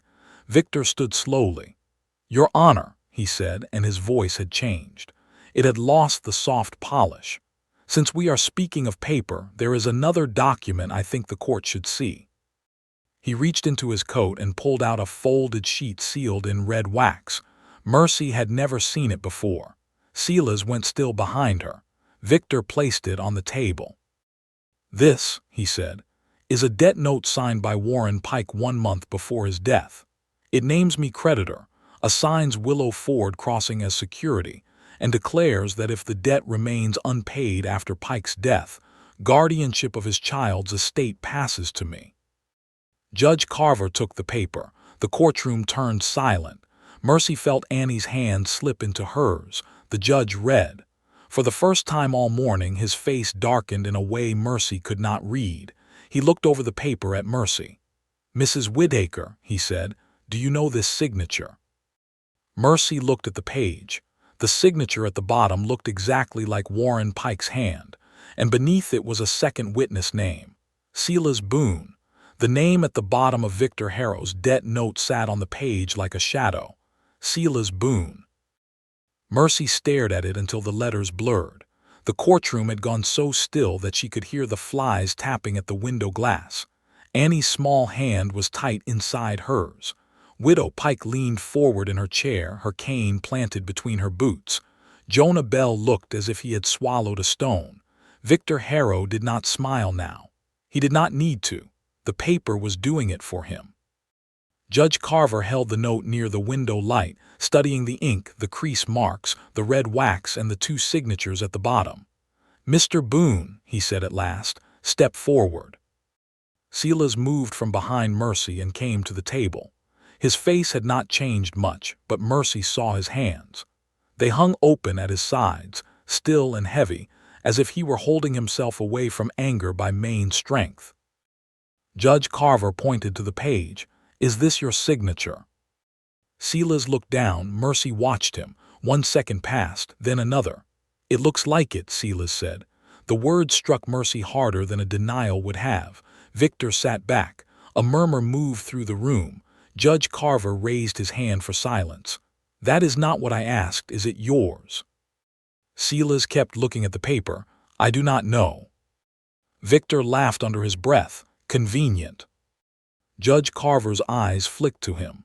"You will have a chance to be clever after I have finished being patient." Victor's jaw shut. Silas leaned closer to the note, then slowly shook his head. "I signed many freight receipts for Warren Pike. He hauled feed up to my ridge. Nails, flour, medicine, fence wire. Sometimes he brought papers in the rain and asked me to sign on his saddle because he was late for another run. Could be my mark.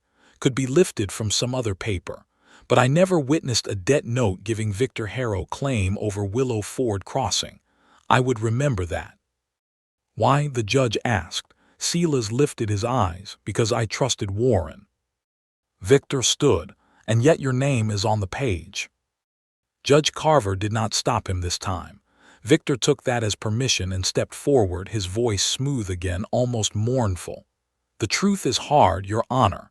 Mr. Boone may not have known every legal detail, but he signed as witness. Warren Pike owed me money. He drank more than he should.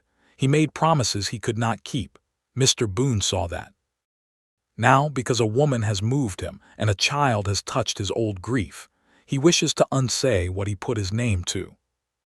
Mercy felt Silas stiffen.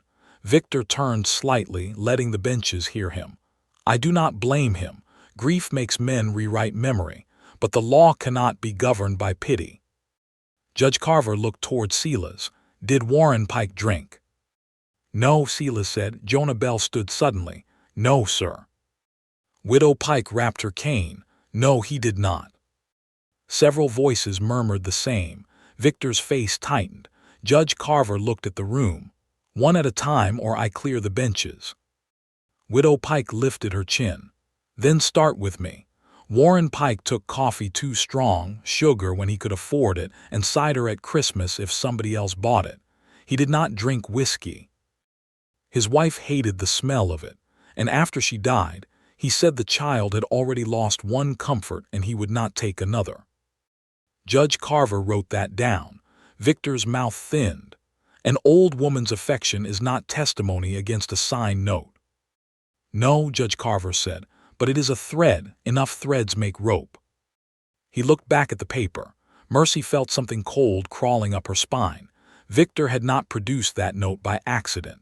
He had waited until the will was strong, until Annie had spoken, until the crowd had turned, then set one dark stone in the middle of the room. If the judge believed it, Warren's land could still fall into Victor's hands. Worse, Silas's name would carry the stain. She looked at Silas. He was not looking at her. He was looking at the false signature like a man staring into an old grave. Mercy stood. Your Honor. Silas turned. Mercy.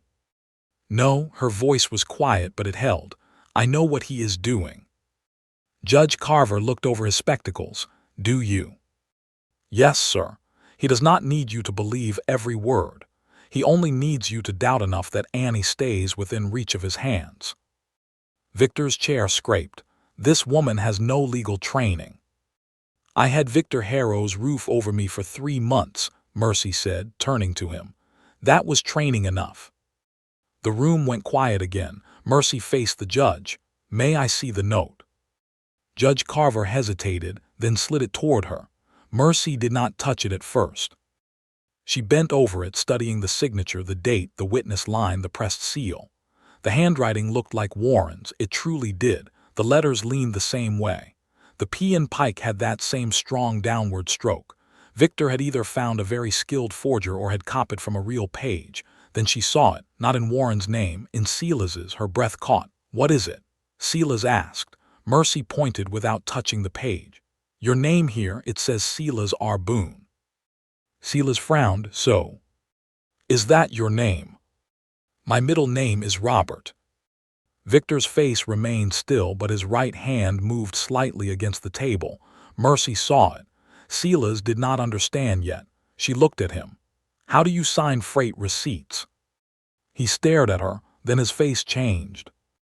Slowly he reached into his coat and pulled out an old folded receipt, worn at the edges, stained with rain and tobacco dust. He placed it on the table beside Victor's note. It was a bill from Warren Pike's freight line for winter feed delivered to the Boone Ridge. At the bottom, in Silas's hand, was the signature. S. Boone. Mercy looked at the judge. He signed short. Silas stared at the receipt as if he had never seen it before and had seen it all his life. I never use the R, he said. Not on freight, not on bank notes, not on anything. My father used Silas Robert when he was angry, and I have hated the sound of it since I was 12. A few people near the window smiled nervously, then stopped. Judge Carver took both papers and compared them. Victor leaned forward. Many men signed differently on formal documents. Mercy turned to him. But the witness line was not formal to him. You said it was written in a freight office. A quick debt note. A man signing on a saddle would sign the way he signs on a saddle. Victor's eyes flashed. Judge Carver's gaze sharpened. Mr. Harrow, where did you obtain this note? From Warren Pike himself. When? 1 month before his death. The date is there. Who else witnessed it? Victor's jaw worked. Mr. Boone. No second witness. Not required. Convenient, Silas said softly. This time Victor looked at him with open hatred. Judge Carver lifted the note again. Clerk, examine the seal. The county clerk came forward. He took the paper carefully and turned it under the light. "Seal is from the records office," he said. Victor relaxed a fraction. Then the clerk frowned. "But it is not pressed into this paper." The courtroom leaned forward as one body. Judge Carver's voice was sharp. "Explain." The clerk swallowed. "It appears rubbed on. See here, Your Honor. The wax is thin at the edges and thick in the center. A proper seal bites the paper. This one sits atop it, like warmed wax lifted from another document and pressed again." Widow Pike gave a low sound of satisfaction. Victor stood. "This is outrageous." Judge Carver did not look at him. "Sit down." "I will not sit while my character is being cut apart by a clerk barely old enough to shave." The judge finally looked up. "You should have chosen older lies." The room breathed. Mercy wanted to feel relief, but something in Victor's face warned her. He was cornered, and a cornered man with pride was never finished. Victor pointed toward Silas. "You ask about my paper, but what of his? What of the man who hides a woman and child in the mountains? What of the man whose wife died while he obeyed a rope? Ask him why the doctor never came. Ask him why the town closed that road. Ask Marshal Dutton what Silas Boone threatened to do that night." Marshal Dutton went pale. Silas turned slowly. Mercy had never seen him look that way, not angry, not even hurt, bare. Judge Carver followed his gaze. "Marshal." Dutton took off his hat and looked down into it. "Your Honor, it has no bearing on Warren Pike's will." "I will decide what bears." Dutton swallowed.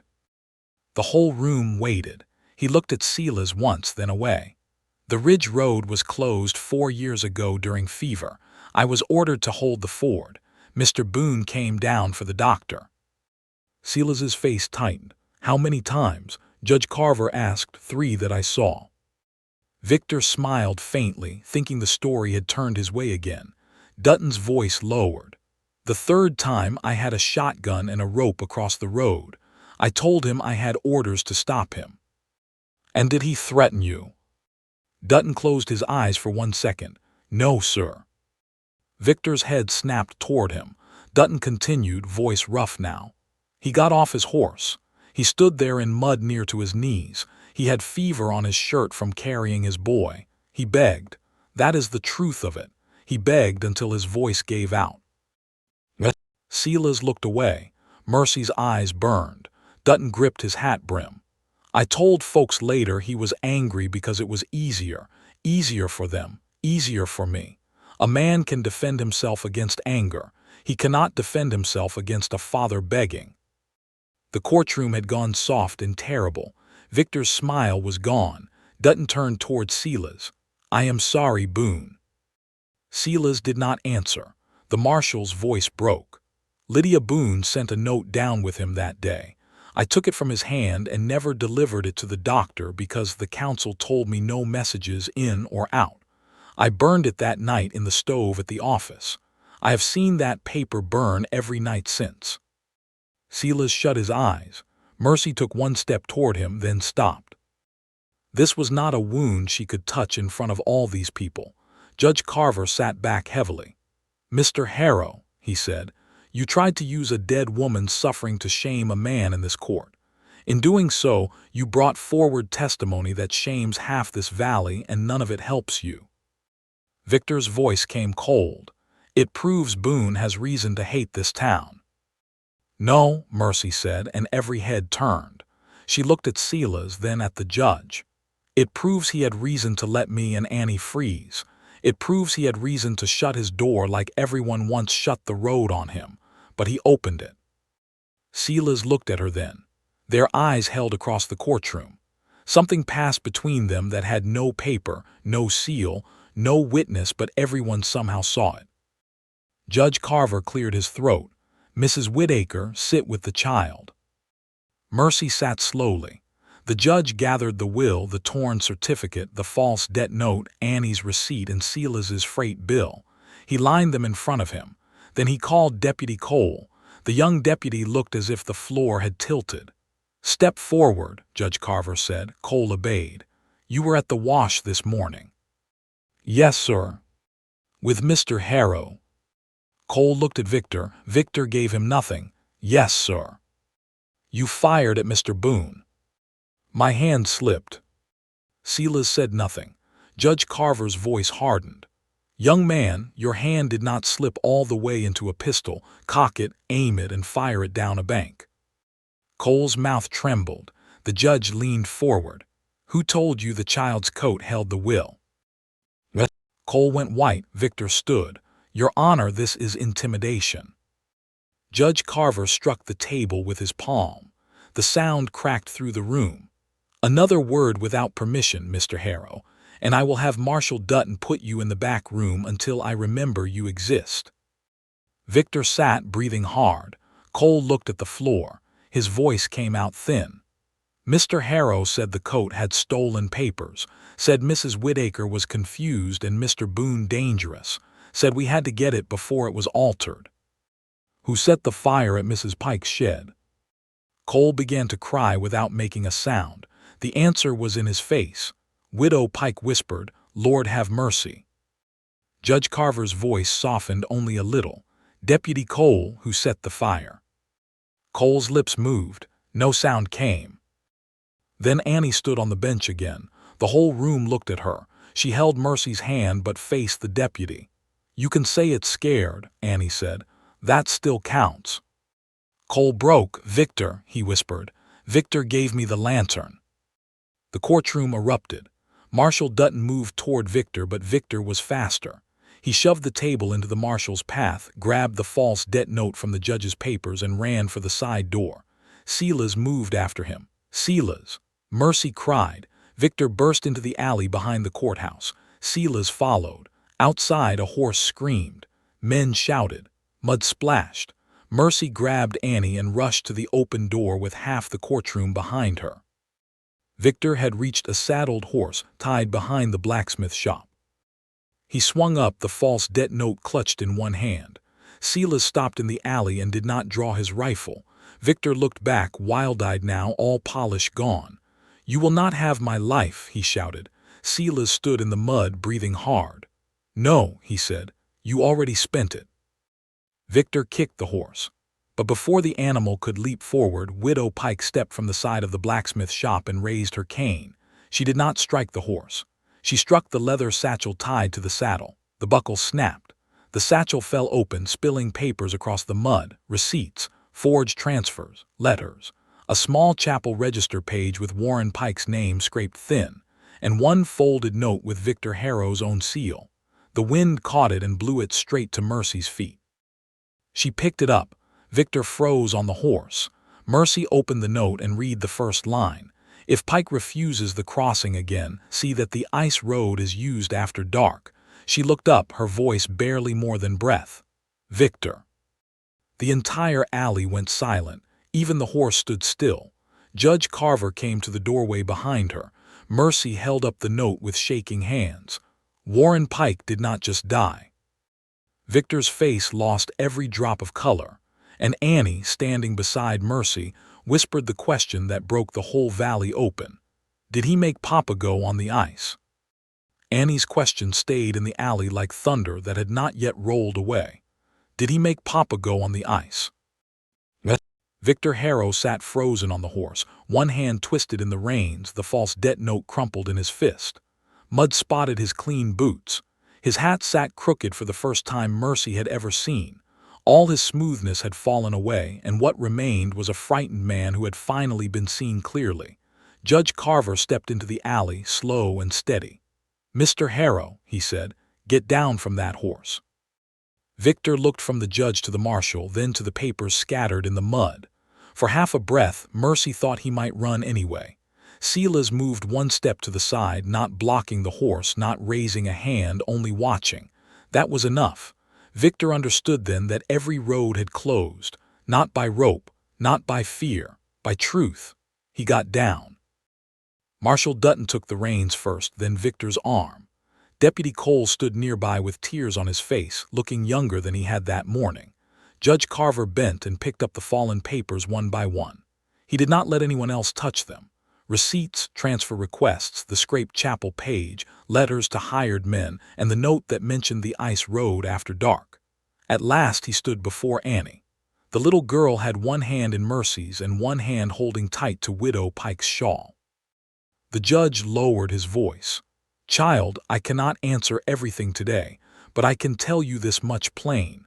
Your father's name will not be left under a lie." Annie looked at him, her mouth trembled. "Will I have to go with him?" "No," Judge Carver said. It was only one word. Mercy felt her knees nearly give. Annie turned slowly toward her. "No." "No," the judge repeated, and this time his voice carried through the whole alley.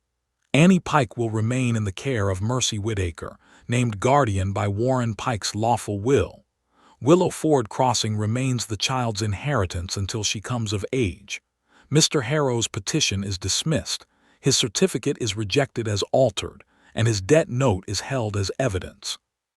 Widow Pike let out a sound that was half sob, half victory. Mercy dropped to her knees in the mud and pulled Annie into her arms. The child held on with both arms around her neck, shaking so hard Mercy could feel it in her own bones. "I said it," Annie whispered. Mercy pressed her face into the child's hair. "You did. You said it and he heard you." "I was scared." "I know." "It still counted." Mercy pulled back and held the child's face between her hands. "It counted more because you were scared." Annie's eyes filled, but this time she did not hide them. She cried openly in the alley behind the courthouse, while the people of Mercy Creek stood watching in silence. No one laughed, no one whispered, no one called her strange for crying. They simply stood there and let a little girl be a little girl. Silas turned away for a moment. Mercy saw him wipe one hand across his face. Victor Harrow was taken to the back room of the courthouse. Deputy Cole, shaking and ashamed, gave his statement before noon. He told of the wash, the fire, the coat, and the lantern. Jonah Bell signed his own account. Widow Pike gave hers with such sharp detail that the clerk ran out of ink once and had to borrow from the judge. By evening, Mercy Creek had changed in the way towns change when everyone knows something, but no one yet knows how to live with it. Some doors stayed shut. Some opened. Mrs. Latham from the general store brought bread to the courthouse steps and would not look Mercy in the eye when she handed it over. Marshal Dutton stood before Silas near the hitching rail and tried again to apologize for the rope across the ford. Silas listened. Then he said, "You can stop telling me you're sorry and start telling the truth when it costs you." Dutton nodded, slow and ashamed. "I will." Silas looked toward Mercy and Annie sitting together on the bench outside the courthouse. "Then start with them." That night they rode back up the mountain under a clean sky. The snow had begun to melt from the road. Water ran in silver lines beside the wagon tracks. Annie sat between Mercy and Silas, wrapped in a blanket Widow Pike had forced on her with much complaining and a trembling mouth. Halfway up the ridge, Annie fell asleep against Silas's arm. Mercy saw him go still. "You can breathe," she said softly. "I know." "You are not." He looked down at the child's head resting against him. "Feels like holding a bird that chose your hand." Mercy smiled, tired and full-hearted. When they reached the cabin, Amos Rudd had lanterns burning in both windows. The old ranch hand stood on the porch with supper ready and his hat in his hands. He looked at Annie first. Then Mercy, then Silas. "Well," he asked. Silas lifted the sleeping child down carefully. "She comes home." Amos turned his face away and muttered, "About time this place learned how." Spring came slowly after that, as it does in the mountains. Victor Harrow faced trial in Deer Lodge, and though justice moved at the speed of paper and old men, it moved. Willow Ford Crossing stayed under court protection until Annie was older. Widow Pike came up the ridge every Sunday and claimed she hated the climb, though she never missed one. Mercy stayed in Silas Boone's cabin at first because Annie needed quiet, and because the little room still had a bolt on the inside. Then she stayed because the horses needed doctoring, because Silas's books were a disgrace, because Amos burned beans whenever left alone, and because one evening she looked across the table and realized she no longer counted how many days she had been safe. She only counted what was growing. Annie spoke more each week, first to Mercy, then to Silas, then to Greylock, Pilot, Widow Pike, and finally to the whole yard if the geese annoyed her. She still had quiet days and nobody forced her out of them. Silas said a person was allowed to keep some rooms inside themselves shut until they were ready. One evening, months after the hearing, Mercy found Silas in the back room with the drawer open. The two old tintypes lay on the table. Lydia Boone, little Matthew. Silas did not hide them when Mercy stepped in. "I thought the room might be ready," he said. Mercy stood beside him, close enough that their sleeves touched. What was she like? Silas looked at Lydia's small picture, and for the first time the grief in his face did not look like punishment. It looked like love remembering its own name. "She laughed when she was angry," he said, "and Matthew used to put pebbles in my boots." Mercy smiled through tears. "I would have liked them." Silas looked at her then. "I think they would have made room." Outside, Annie called for them. The sun was dropping behind the pines, turning the cabin windows gold. A horse shifted in the yard. The wind moved the lantern gently near the door. Silas and Mercy stepped onto the porch together. Annie stood by the fence holding a slate in both hands. On it in crooked letters she had written 3 words, "Our Mountain Home." Mercy pressed one hand over her heart. Silas looked at the child, then at Mercy. No preacher had joined them. No paper had forced them. No fear had chosen for them. But love had come quietly, the way morning comes over a ridge after the longest night, touching first the windows, then the floor, then the places in a heart a person thought would stay dark forever. If this story reminded you that kindness can become a home, don't forget to like, comment, and subscribe for more romantic Wild West stories, where love heals what the world tried to break. And long after Mercy Creek stopped talking about Victor Harrow, people still told the softer story of the mountain cowboy who came home to find a lost woman sleeping in his cabin and never once asked her to leave. Because sometimes the door that saves your life is not the one you open. It is the one someone keeps open for you.